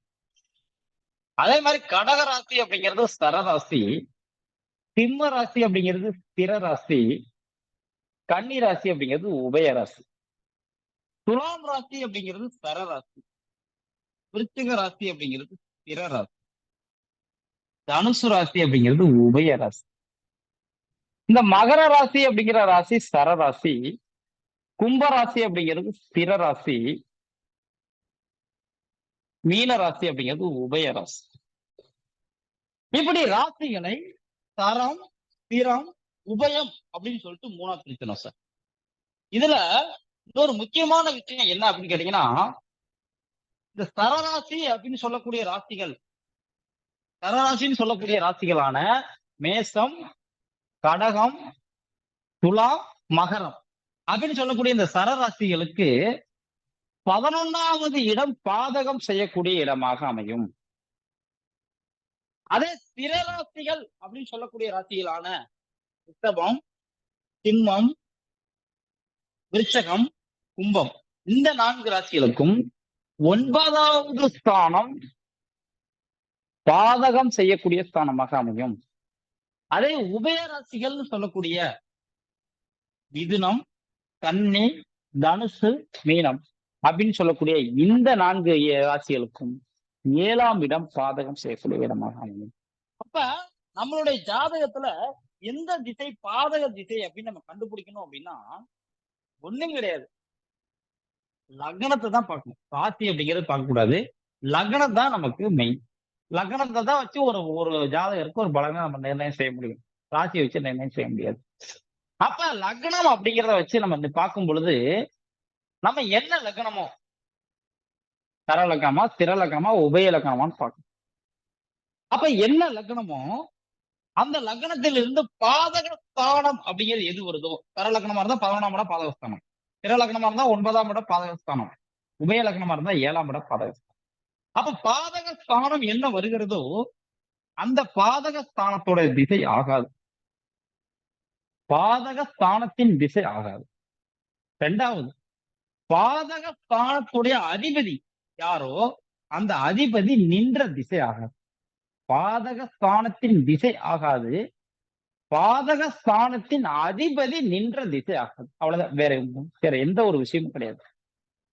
உங்களுக்கு இது எக்ஸாம்பிள் நம்ம சொல்லணும் அப்படின்னா யாராவது ஒருத்தவங்க ஒரு ஜாதகத்தை கொடுங்களேன் சார்.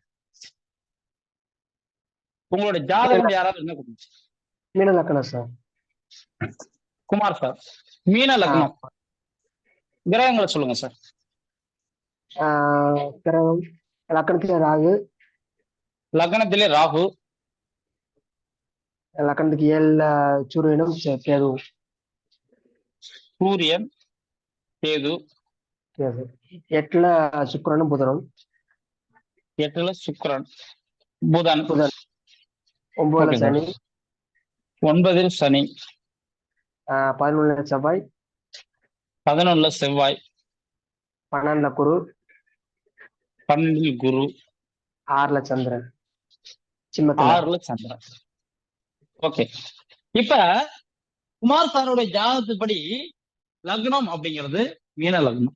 இப்ப நம்ம எப்படி பார்க்கணும்னு தெரிய பாருங்க, லக்னம் தர லக்னமா, ஸ்திர லக்னமா, உபய லக்னமான்னு பார்க்கணும். இதுல பாருங்க, மீன லக்னங்கிற லக்னம் உபய லக்னம். அப்ப உபய லக்னம்னா அதற்கு 7ஆம் இடம் பாதகம் செய்யக்கூடிய இடமாக இருக்கு. நல்லா பாருங்க, அப்ப லக்னம் மீன லக்னம், மீன லக்னத்திற்கு 7ஆம் இடம் அப்படிங்கிறது மீனம் 1, மேசம் 2, ரிஷபம் 3, மிதுனம் 4, கடகம் 5, சிம்மம் 6, கன்னி 7. இதுதான் 7ஆம் இடம். அப்ப 7ஆம் இடத்து திசை அப்படிங்கிறது தெற்கு திசை. அப்ப தெற்கு திசை ஆகாது. அடுத்து இந்த 7ஆம் இடம் அப்படிங்கிறது பாதகஸ்தானம் அப்படின்னு சொல்லிட்டோம். அப்ப அந்த பாதகஸ்தானத்துடைய அதிபதி யாரோ அவருக்கு பெயர் பாதகாதிபதி. அவர்தான் கெடுதல் செய்யக்கூடாதுன்னு அர்த்தம். பாதகஸ்தானத்தோட அதிபதி யாரோ அவர் பாதகாதிபதி. இப்ப இதுல பாருங்க, மீனராசி அப்படிங்கிற ராசி உபயராசி, உபயராசிக்கு 7ஆம் இடம் கன்னி, கன்னி தான் பாதகஸ்தானம். பாதகஸ்தானத்தோட அதிபதி பாதகாதிபதி. இந்த பாதகஸ்தானத்தோட அதிபதி யாரு? புதன். அப்ப புதன் தான் பாதகம் செய்யக்கூடிய அதிபதி அப்படின்னு அர்த்தம். ஃபர்ஸ்ட் கண்டுபிடிச்சாச்சு. அப்ப இந்த புதன் அப்படிங்கிற ஒரு இந்த ஜாதகத்துல எங்க இருக்காருன்னு பாத்தீங்கன்னா, புதன் அப்படிங்கிறது துலாம்ல இருக்காரு. துலாம்ல தான் புதன் இருக்காரு. அப்ப துலாமுடைய திசை அப்படிங்கிறது என்னன்னு பாத்தீங்கன்னா மேற்கு திசை. அப்ப குமார் சாருடைய ஜாதகத்துப்படி தெற்கு மற்றும் மேற்கு திசைகள் அப்படிங்கிறது ஆகாத திசைகள். புரியுதுங்களா சார் எல்லாத்துக்கும்? சார் இன்னும் 2 எக்ஸாம்பிள் சொல்லிடுங்க சார். இன்னும் நல்லா எக்ஸாம்பிள் சொல்லலாம், கண்டிப்பா சொல்லலாம். வேற ஒருத்தவங்க ஒரு ஜாதகத்தை கொடுங்க சார். இது நீங்க சொல்றது கரெக்டுங்க சார். சார் கேக்குதுங்களா? இது கேக்குது சார், சொல்லுங்க கணவன் சார். மனைவி 2 பேருக்கு வரும்போது ஒருத்தருக்கு பாதகமா ஒரு திசை வந்து மனைவிக்கு சாதகமானதுன்னா வச்சுக்கலாமா? சார் அதான் சார், மனைவி பேருக்கு தான் யோகத்தை பார்த்தா மனைவி பேருக்கு மட்டும் பார்த்தா போதும். 2 பேர் கணவன் பத்திர பேருக்கு பதிவு பாக்குறப்ப 2 பேத்துக்கும் பார்க்கணும், 2 பேத்துக்குமே பார்க்கணும். 2 பேத்துக்கு சாதகமான திசையில தான் நம்ம வாங்கணும். 2 பேருக்கு சாதகமான திசை தான் எடுக்கணும். ஓகே, எடுக்கணும். ஆமா சார். 2 அதாவது கணவன் பேர்ல ரிஜிஸ்ட்ரேஷன் பண்ணா 2 பேத்துக்கு சாதகமான திசை, மனைவி பேர்ல பண்ணா மனைவிக்கு மட்டும்தான். ஓகே, வேற ஒருத்தவங்க யாரோ ஒருத்தவங்க ஜாதகத்தை கொடுங்க. சார் துலா லக்னம். நேம் சொல்லுங்க மேடம். சுபஸ்ரீங்க சார். சுபஸ்ரீ மேடம், சொல்லுங்க மேடம். துலாம் லக்னம். ஆமாங்க சார். Okay madam. 2 ராகுங்க சார். 2ல ராகு. Okay. கும்பத்துல சனிங்க சார். 5ஆம் இடம் கும்பத்துல சனி. கும்பத்துல சனி. ஆமாங்க சார். 7ஆம் இடத்துல மேஷத்துல செவ்வாய். மேஷத்துல செவ்வாய். சந்திரன் சார். சந்திரன். அப்புறம் ரிஷபத்துல சுக்கிரன் கேது. சுக்கிரன் கேது. மிதுனத்துல சூரியன். மிதுனத்துல சூரியன். கடகத்துல புதன். கடகத்தில் புதன். ஆமாங்க சார். சிம்மத்துல செவ்வாய். கன்னியில குருங்க சார். கன்னியில குரு. Okay madam. இப்ப சுபஸ்ரீ மேடத்துடைய ஜாதகத்துப்படி நம்ம பார்க்கணும். லக்னம் அப்படிங்கிறது துலாம் லக்னம். துலாம் லக்னம். அப்ப லக்னம் அப்படிங்கிறது சர லக்னமா, பிற லக்னமா, உபய லக்னமா? இந்த 3 விஷயத்த நம்ம பார்க்கணும். சரமா, பிறமா, உபயமான்னு பார்க்கணும். இந்த துலாம் முதல்ல எடுத்தோம்னா எத்தனை பார்க்கணும். அப்ப லக்னங்கிறது துலாம் லக்னம், துலாம் லக்னங்கிறது சர லக்னம். அப்ப சர லக்னமாக இருக்கும்போது சர லக்னத்திற்கு 11ஆம் இடம் பாதகம் செய்யும். அப்ப துலாம் லக்னத்துக்கு 11ஆம் இடம் அப்படிங்கிறது என்ன? சிம்மம் தான் 11ஆம். சிம்மம் தான் துலாம் லக்னத்துக்கு 11ஆம். அப்ப 11ஆம் இடம் சிம்மமாக இருக்கும் பொழுது சிம்மத்தோட திசை கிழக்கு. அப்ப கிழக்கு திசை ஆகாது. ஃபர்ஸ்ட் கிழக்கு திசை ஆகாது. அடுத்து சிம்மத்தோட அதிபதி அவர்தான் பாதகாதிபதி. ஏன்னா பாதக ஸ்தானங்கிற சிம்மம். அப்ப சிம்மத்தோட அதிபதி யாரோ அவர்தான் பாதகாதிபதி. இந்த பாதகாதிபதி யாருன்னா சூரியன் தான் பாதகாதிபதி. ஏன்னா சிம்மத்தோட அதிபதி சூரியன். சூரியன் பாதகாதிபதி. அப்ப இந்த ஜாதகத்துல சூரியன் அப்படிங்கிற கிரகம் எங்க இருக்குன்னு பாத்தீங்கன்னா மிதுனத்துலதான் சூரியன் இருக்கு. இங்க பாருங்க, மிதுனத்துலதான் சூரியன் இருக்கு. அப்ப மிதுனத்துடைய திசை அப்படிங்கிறது மேற்கு. அப்ப கிழக்கு மற்றும் மேற்கு திசைகள் ஆகாத திசைகள் அப்படின்னு அர்த்தம். சுபஸ்ரீ மேடம் புரியுதுங்களா மேடம்? சார். ஓகே, வேற யாருக்காவது இப்ப நடந்த விஷயத்துல இந்த பாதக திசை கண்டுபிடிக்கல சந்தேகங்கள் இருக்குங்களா? அப்ப வடக்கு தெற்கு நான் வாங்கிக்கலாம் ஏன் சார்? இல்ல, அடுத்து பார்க்கலாம். அடுத்து யோகத்தை கொடுக்குற திசை அடுத்து பார்க்கலாம். இது பாதகத்தை கொடுக்குற திசை. சரி சார். புரியுது சார். ஓகே, வேற யாருக்காவது இந்த பாதக திசை கண்டுபிடிக்கிறதுல யாருக்காவது சந்தேகம் இருக்கா? சந்தேகம் இருந்தா சொல்லுங்க, பேசுவோம். அப்படி இல்லாட்டி யோக திசையை பார்க்கறத பார்க்கலாம். சார் அதோட இருக்கிற கிரகமும் சேர்த்து பாதிப்பு அடிக்குமா? அதெல்லாம் நம்ம இது மட்டும் பார்த்தா போதும். பாதகாதிபதி கொடுக்க கிரகங்களை பார்த்து தேவையில்ல. பாதகாதிபதி எங்க போய் இருக்காரோ அந்த திசையை மட்டும் பார்த்தா போதும். இதுல கிரகத்தை பார்க்கறதுக்கு வேலையே கிடையாது. பாதக திசையோட திசை, பாதக ஸ்தானத்தின் திசை, பாதகாதிபதி நின்ற திசை, அவ்வளவுதான். வேற எதுவுமே பார்க்க தேவையில்ல சார். அவர் உச்சமாயிருக்காரு, வக்ரமாயிருக்காரு, நீசமாயிருக்காரு, எதுவும் தேவையில்லை நமக்கு. திசைக்காக யோகத்துக்கான திசை தான். அடுத்து நமக்கு பாதகத்தை கொடுக்கிற திசையை பார்த்துட்டோம். எந்த திசை சார் நமக்கு யோகத்தை கொடுக்கும்? எந்த திசை சார் லாபத்தை கொடுக்கும் அப்படின்னு பாத்தீங்கன்னா, நமக்கு எப்பயுமே பாத்தீங்கன்னா, எப்படி கிரகத்துல சுக்கிரன் அப்படிங்கிற கிரகம்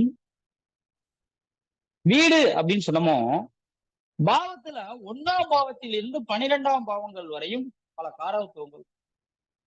1ஆம் பாவம் அப்படிங்கிறது ஜாதகர், 7ஆம் பாவம் அப்படிங்கிறது ஜாதகருடைய மனைவி, 10ஆம் பாவங்கிறது தொழில்,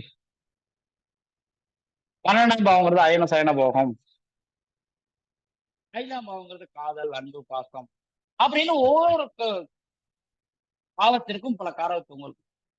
இதுல ஒருவருடைய திருமண வாழ்க்கையை பார்க்கணும்னா 7ஆம் பாவத்தை பார்க்கணும், ஒருத்தவங்களுடைய தொழில் நல்லா 10ஆம் பாவத்தை பார்க்கணும். அதுதான் அவங்களுக்கு அந்தந்த காரியங்களை செஞ்சு வச்சு. அதே மாதிரி நம்ம ஒரு வீடு கட்டுறோம், ஒரு இடம் வாங்குறோம். வீடு இடம் அப்படிங்கிறது ஜோதிட ரீதியா 4ஆம் பாவம் அப்படின்னு. 4ஆம் பாவம் அப்படின்னா வீடு இடம் அப்படின்னு அர்த்தம். அப்ப நமக்கு 4ஆம் இடம் நல்லா இருந்தா தான், 4ஆம் இடம் யோகமா இருந்தா தான் நம்ம வீடு நிலம் வாங்க முடியும். அப்ப 4ஆம் இடத்து திசை தான் நமக்கு யோகத்தை. ஃபர்ஸ்ட் புரிஞ்சுக்குங்க, ஒருவர் ஜாதகர் யாரா இருந்தாலும் அவர் லக்னத்திற்கு 4ஆம் இடத்து திசை யோகத்தை கொடுக்கும். அதே மாதிரி 4ஆம் இடத்து அதிபதி யாரோ 4ஆம் இடத்து திசை யோகத்தை கொடுக்கும். அதே மாதிரி 4ஆம் இடத்து அதிபதி யாரோ அந்த அதிபதி எங்க போய் நின்றுக்காரோ அந்த திசை யோகத்தை. எப்படி பாதக ஸ்தானத்தோட திசை ஆகாது, ஆனா பாதக ஸ்தானத்தின் அதிபதி நின்ற திசையும் ஆகாது அப்படின்னு சொன்னோமோ, அதே மாதிரி 4ஆம் இடத்து திசை யோகத்தை கொடுக்கும், 4ஆம் இடத்து அதிபதி நின்ற திசை யோகத்தை. யாரோ ஒருத்தவங்க ஒரு ஜாதகத்தை கொடுங்க, அவங்களுக்கு யோக திசை என்னன்னு பார்க்கணும்.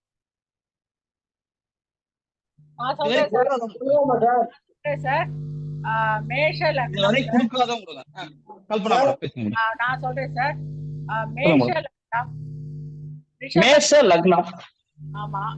ரிஷபத்துல சனி, ரிஷபத்துல சனி, மிதுனத்துல சுக்கிரன் குரு ராகு, சுக்கிரன் குரு ராகு, கடகம்ல சந்திரன், கடகத்துல சந்திரன், சிம்மம்ல சூரியன் புதன், சூரியன் புதன், விருச்சிகத்துல செவ்வாய், விருச்சிகத்துல செவ்வாய், தனுசுல கேது. தனுசுல கேது. அவ்வளவுதான் சார். Okay okay. இப்ப கல்பனா மேடத்துக்கு ஜாதகத்துப்படி அவங்களுக்கு யோகத்தை கொடுக்கிற திசை எது அப்படிங்கிறத நான் பார்க்கணும். அப்ப இதுல பாருங்க, லக்னம் அப்படிங்கிறது மேச லக்னம். அப்ப 4ஆம் இடம் அப்படிங்கிறது யோகத்தை கொடுக்குன்னு சொல்லிட்டோம். லக்னங்கிறது மேச லக்னம். மேச லக்னத்துக்கு 4ஆம் இடம் அப்படிங்கிறது கடகம். எல்லாம் பாருங்க, கடகம் தான் 4ஆம். அப்ப கடகத்துடைய திசை அப்படிங்கிறது வடக்கு திசை. அப்ப வடக்கு திசை அப்படிங்கிறது யோகத்தை கொடுக்கும் ஃபர்ஸ்ட்.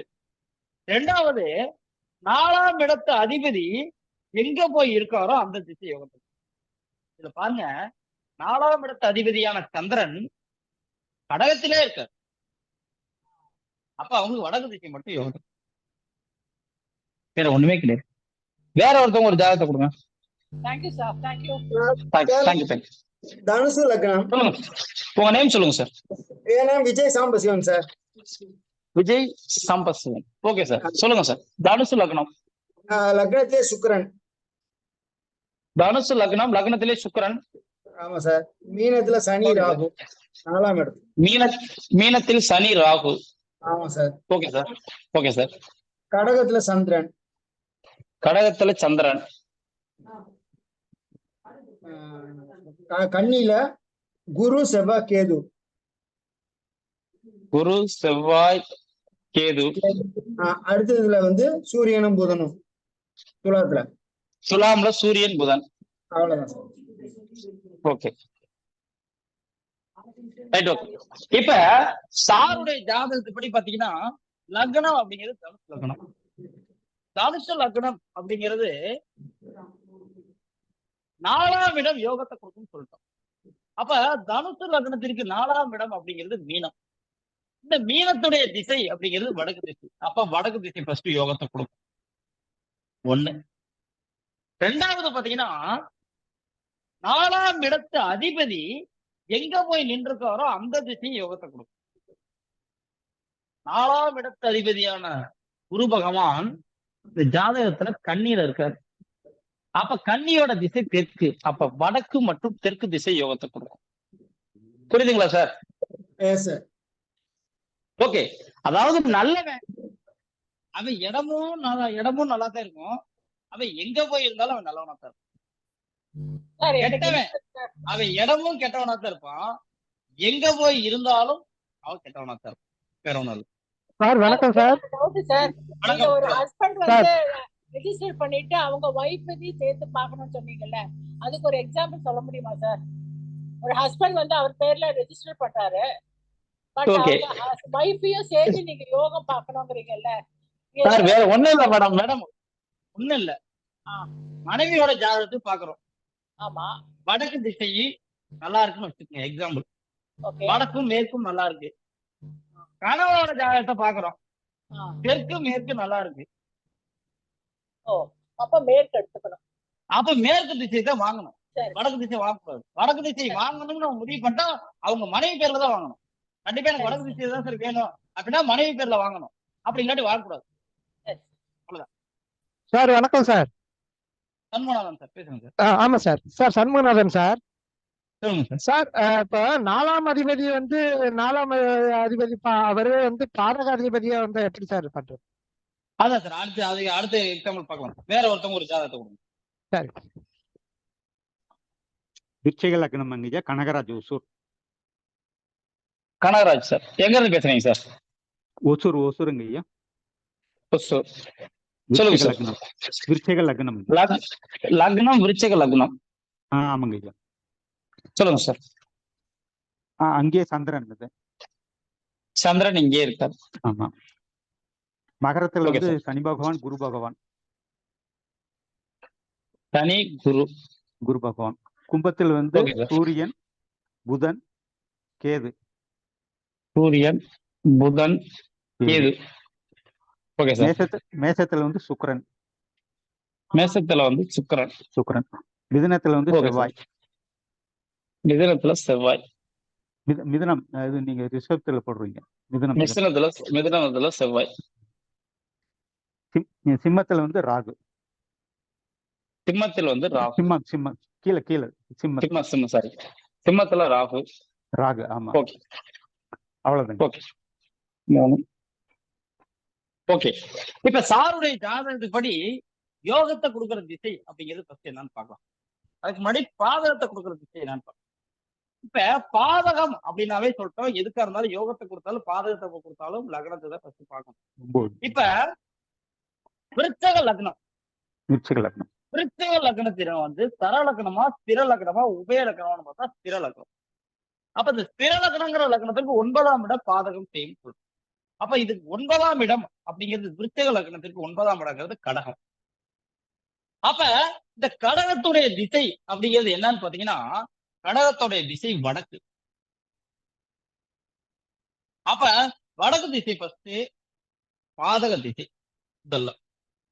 அதே மாதிரி பாதக ஸ்தானத்துடைய அதிபதி யாரு? கடகம் தான் பாதக ஸ்தானம். அதோட அதிபதி யாரு? சந்திரன். இந்த சந்திரன் தான் பாதகாதிபதியா வர்றாரு. இந்த பாதகாதிபதியான சந்திரன் இந்த ஜாதகத்துல எங்க இருக்கு அப்படின்னு பாக்குறோம். இந்த பாதகாதிபதியான சந்திரன் இதுல எங்க இருக்குன்னு பாத்தீங்கன்னா விருச்சகத்திலே இருக்கு. அப்ப இந்த விருச்சகத்தோட திசை வடக்குன்னு முதல்ல சொல்லிட்டான். அப்ப வடக்கு திசை சாருக்கு ஆகாது. முதல்ல வடக்கு திசை ஆகாதுன்னு சொல்லிட்டான். அப்ப அது பாதகாதிபதி நிக்கிற திசையும் வடக்கு திசையா வரனால வடக்கு திசை ஃபர்ஸ்ட் ஆகாது. ரெண்டாவது யோகத்தை கொடுக்கிற திசை எது அப்படின்னு பாத்தீங்கன்னா யோகத்தை கொடுக்கிற திசை 4ஆம் இடத்து திசை யோகத்தை கொடுக்கும். இதுல பாருங்க விருச்சிக லக்னம்.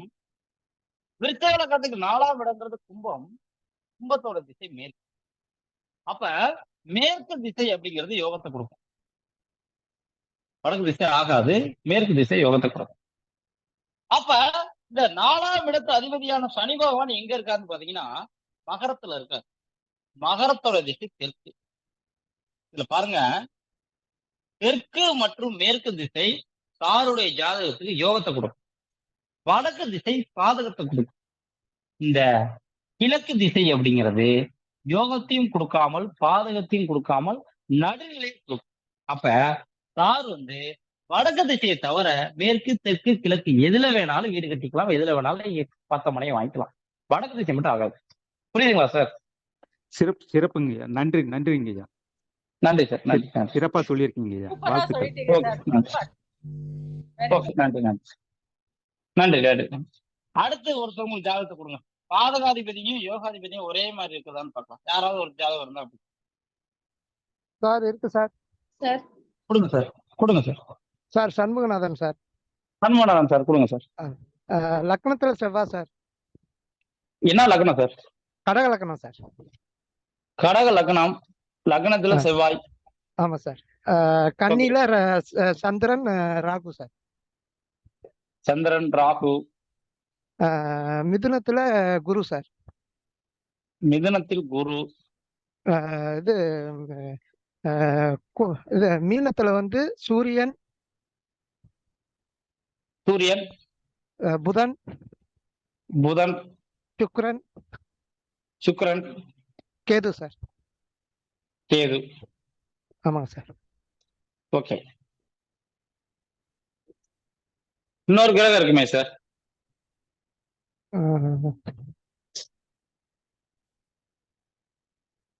அதெல்லாம் வந்துருச்சுங்களா சார்? இது சனி எங்க சார் இருக்கு?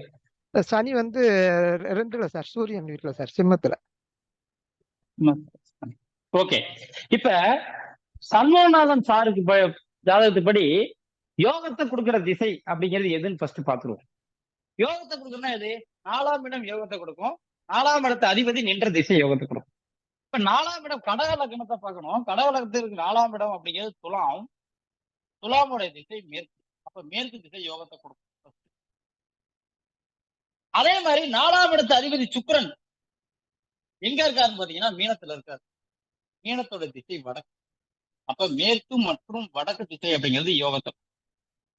2வது, எந்த திசை பாதகத்தை கொடுக்கும், எந்த திசை கெடுதலை கொடுக்கும்?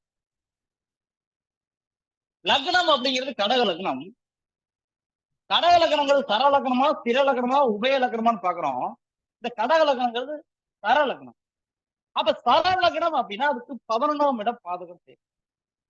அப்ப சர லக்னத்திற்கு 11ஆம் இடம் அப்படிங்கிறது ரிஷபம்.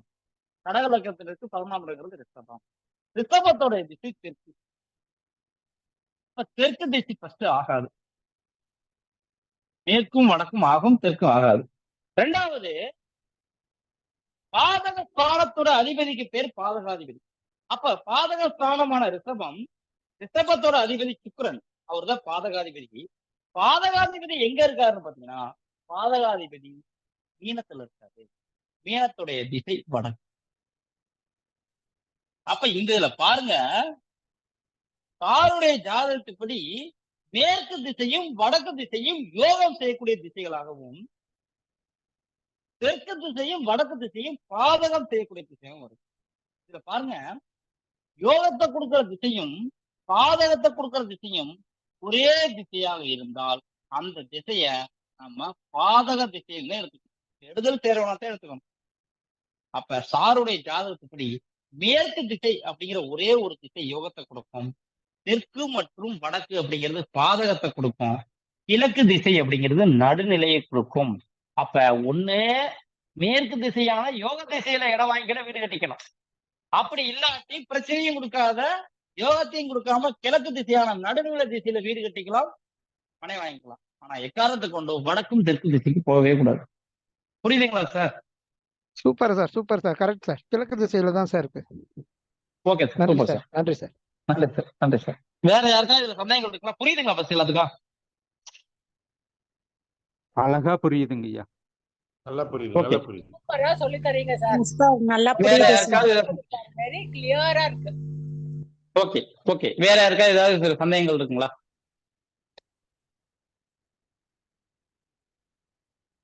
ஓகே, நம்ம வகுப்பு அப்படிங்கிறது டீட்டெயில்ஸ் முதல்ல சொல்லிடலாம். நம்ம வகுப்பு அப்படிங்கிறது செப்டம்பர் 6ஆம் தேதி வருகிற வெள்ளிக்கிழமை அப்படிங்கிறது தொடங்குது. வெள்ளிக்கிழமை ஒவ்வொரு நாளும் வாரத்துல வெள்ளி, சனி, ஞாயிறு, திங்கள் 4 நாளும் இரவு 8 மணியிலிருந்து 10 மணி வரை ஜூம் ஆப்ல நம்ம கிளாஸ் அப்படிங்கிறது நடக்கும். இப்ப நடக்கிற மாதிரியே ஜூம் ஆப்ல இரவு 8 மணியிலிருந்து 10 மணி வரையும் வாரத்துல வெள்ளி, சனி, ஞாயிறு, திங்கள் 4 நாள் நடக்கும். இந்த 4 நாளும் இரவு 8 மணியிலிருந்து 10 மணி வரை நடக்கும். ஒவ்வொரு நாளும் கிளாஸுக்குரிய வீடியோ அப்படிங்கிறது மறுநாள் காலையில உங்களுக்கு கொடுத்துருவோம். பிளஸ் புக்கு, சர்டிபிகேட், கிளாஸுடைய PDF எல்லாமே உங்களுக்கு கொடுத்துருவோம். இந்த கிளாஸ் அப்படிங்கிறது பாத்தீங்கன்னா தொழில்முறை வாஸ்து. நார்மலா அடிப்படை வாஸ்து வகுப்பு, உயர்நிலை வாஸ்து வகுப்பும் கிடையாது. தொழில்முறை வாஸ்து வகுப்பு அப்படின்னா என்ன அர்த்தம்னா, நம்ம வகுப்பு அப்படிங்கிறது எந்த விதமான சூட்சமங்களும் இன்றி, ஏன்னா நம்மளுடைய முன்னோர்கள் அப்படிங்கிறது 4 தலைமுறையா நம்ம வாஸ்து அப்படிங்கிறது ஒரு குலத்தொழிலா எடுத்து நாங்க பண்ணிட்டு இருக்கோம். நம்ம எம்டெக் பிடிச்ச மாணவன் நானு. நம்ம இந்த துறையை முன்னோர்கள் அப்படிங்கிறது விட்டுட்டு போனனால அதுல இருந்து நம்ம எடுத்து அடுத்த கட்டத்தை கொண்டு போகணும் அப்படிங்கிறதுக்காக நம்ம இந்த துறைக்கு தள்ளப்பட்டோம்னு வச்சுக்கோங்க. அப்ப நம்ம எந்த விதமான சூட்சமங்களும் இல்லாம எங்க முன்னோர்கள் கொடுத்த தகவல்கள் எல்லாத்தையும் கொடுக்கணும் அப்படிங்கிறத ஆசைப்படுறோம். நம்மளுடைய வகுப்பு அப்படிங்கிறது தொழில்முறை வாஸ்து வகுப்பாக இருக்கும். மொத்தம் 15 நாள் வகுப்பு அப்படிங்கிறது நீங்க படிச்சு முடிச்சோடனே இதை தொழில்முறையா நீங்க பண்ணும் அளவுக்கு ஒரு வெளியில நீங்க ஒரு தொழில்முறையா இந்த வகுப்பு அப்படிங்கிறது படிச்சு முடிச்சோடனே தொழிலா பண்ற மாதிரி நம்ம வகுப்பு அப்படிங்கிறது இருக்கும். அப்படிங்கிற எந்த விதமான மாற்றமும் கிடையாது. இந்த வகுப்பு அப்படிங்கிறதுடைய கட்டணம் அப்படிங்கிறது 5000 ரூபாய். இதை நீங்க ஒரே தவணையாகவோ அல்லது 2 தவணையாகவோ செலுத்திக்கலாம் வகுப்பு அப்படிங்கிறது. பிளஸ் நம்மளுடைய வகுப்புல உங்களுக்கு எந்த விதமான சந்தேகங்கள் அப்படிங்கிறது இருந்தாலும் இந்த வகுப்பு ரீதியான இருக்கிற சந்தேகங்கள் அப்படிங்கிறது நீங்க இப்ப கேட்கலாம். ஏதாவது ஒரு சந்தேகங்கள் வகுப்பு ரீதியா இருந்தால் சொல்லுங்க, பேசலாம். ஐயா, அந்த வீட்டு மனை பக்கத்துல இருக்கிற இடுகாடு விவரத்தை மட்டும் ஒரு தடவை சொல்லுங்க. சுடுகாடு இல்ல சார், நம்மளோட கிளாஸ்ல நான் கேட்கிறேன். நம்ம கிளாஸ் அப்படிங்கிறது வெள்ளிக்கிழமை தொடங்கணும்னு சொன்னோம் சார், செப்டம்பர் 6ஆம் தேதி. அந்த வகுப்பு ரீதியான சந்தேகங்கள் ஏதாவது இருந்தா சொல்லுங்க, பேசுங்க. சார், அந்த தொழில் முறைங்கிறது நாங்களே சொல்லி சம்பாதிக்கிறோம். தொழிலா பண்ற மாதிரி. அதாவது ஒரு இடம் 15 நாள் வகுப்பு முடிச்சா நீங்களே வாஸ்து அப்படிங்கிறது ஒரு தொழிலா பண்ணலாம். அந்த அளவுக்கு நீங்க ஏதாவது ஆப் வச்சு நாங்க அதுல அப்ளிகேஷன் எதுவும் கிடையாது.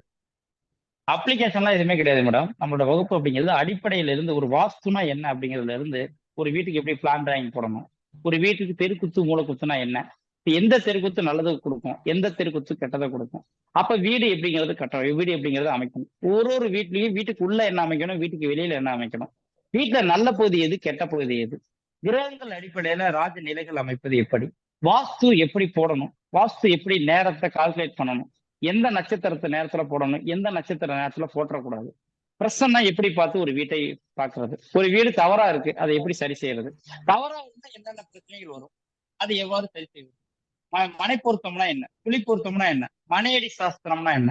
நம்மளோட வகுப்புல இருக்கிற ஒரு முக்கியமான சிறப்பு அம்சமே வாஸ்து அப்படின்னா வாஸ்து மட்டும் இருக்காது. வாஸ்துக்கு தேவையான ஜோதிடம், வாஸ்து பிளஸ் மனையடி சாஸ்திரம், குழி பொருத்தம் அப்படின்னு சொல்லக்கூடிய இந்த அனைத்து விஷயங்களும் கலந்த கலவையாகத்தான் நம்ம வகுக்கிறோம்.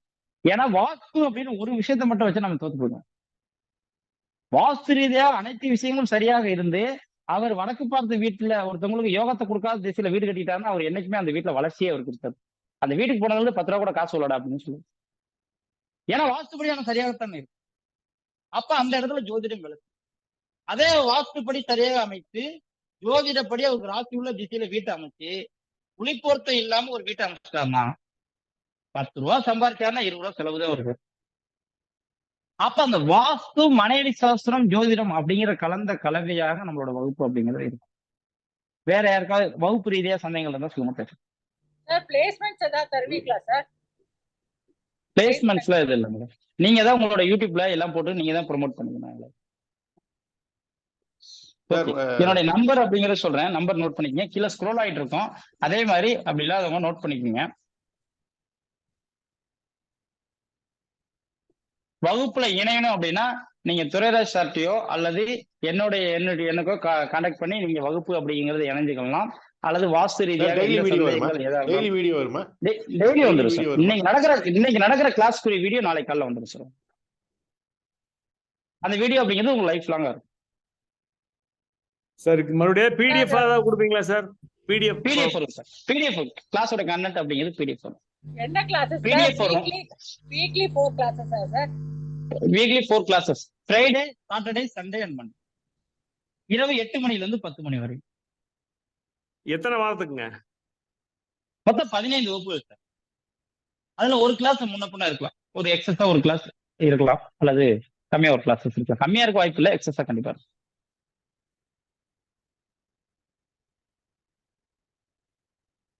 ஓகே, வேற யாருக்காவது ஏதாவது சந்தேகங்கள் இருக்குங்களா வகுப்புகள் ரீதியா? சார், அது இந்த மாசம் மட்டும்தான் இப்ப நடக்குது. வணக்கம் சார். 2 monthsக்கு ஒரு வணக்கம் மேடம், சொல்லுங்க மேடம். வணக்கம் மேடம், வணக்கம் மேடம். தருவன் சொல்லிருந்தீங்களா, அது எப்படி இஷ்யூ பண்ணுவீங்க சார்? உங்களுக்கு கொரியர் கொரியர் பண்ணிடுவாங்க, கொரியர் வந்துரும் மேடம். புக் அப்படிங்கிறது கொரியர் வந்துரும் மேடம். உங்களோட அட்ரஸ் புக் சர்டிஃபிகேட் கொரியர். இது வந்து ஜோசியத்தை பேஸ் பண்ணி இல்ல. ஜாதகம் தெரிந்திருந்தாலும் தெரியாமல் இருந்தாலும் பிரச்சனை கிடையாது. Okay sir. தெரிந்திருந்தாலும் பிரச்சனை இல்லை, தெரியாம இருந்தாலும் பிரச்சனை இல்லை. வாஸ்து தெரிந்திருந்தாலும் பிரச்சனை இல்லை, தெரியாம இருந்தாலும் பிரச்சனை இல்லை. நம்ம அடிப்படையில இருந்து ஒரு சப்ஜெக்டும் நம்ம டீச் பண்ணுவோம். Okay sir, thank you sir.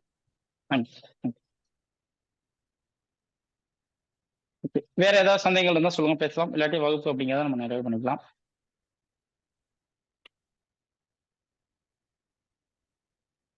Okay, நம்ம வகுப்பு அப்படிங்கிறத நிறைவு பண்ணிக்கலாம். உங்க வாஸ்து வகுப்புல நீங்க இணையணும் அப்படின்னா நீங்க கீழே ஸ்க்ரோல்ல நம்பர் ஓடிட்டு இருக்கு, அதே நம்பர் தான் இங்க இருக்கும். இந்த நம்பருக்கு நீங்க கான்டாக்ட் பண்ணி அல்லது துறை சார்ட்ட நீங்க கான்டாக்ட் பண்ணி நம்ம வகுப்புல அப்படிங்கிறத இணைந்து கொள்ளலாம். நம்ம இப்போதைக்கு கிளாஸ் அப்படிங்கிறத நிறைவு பண்ணிக்கலாம்.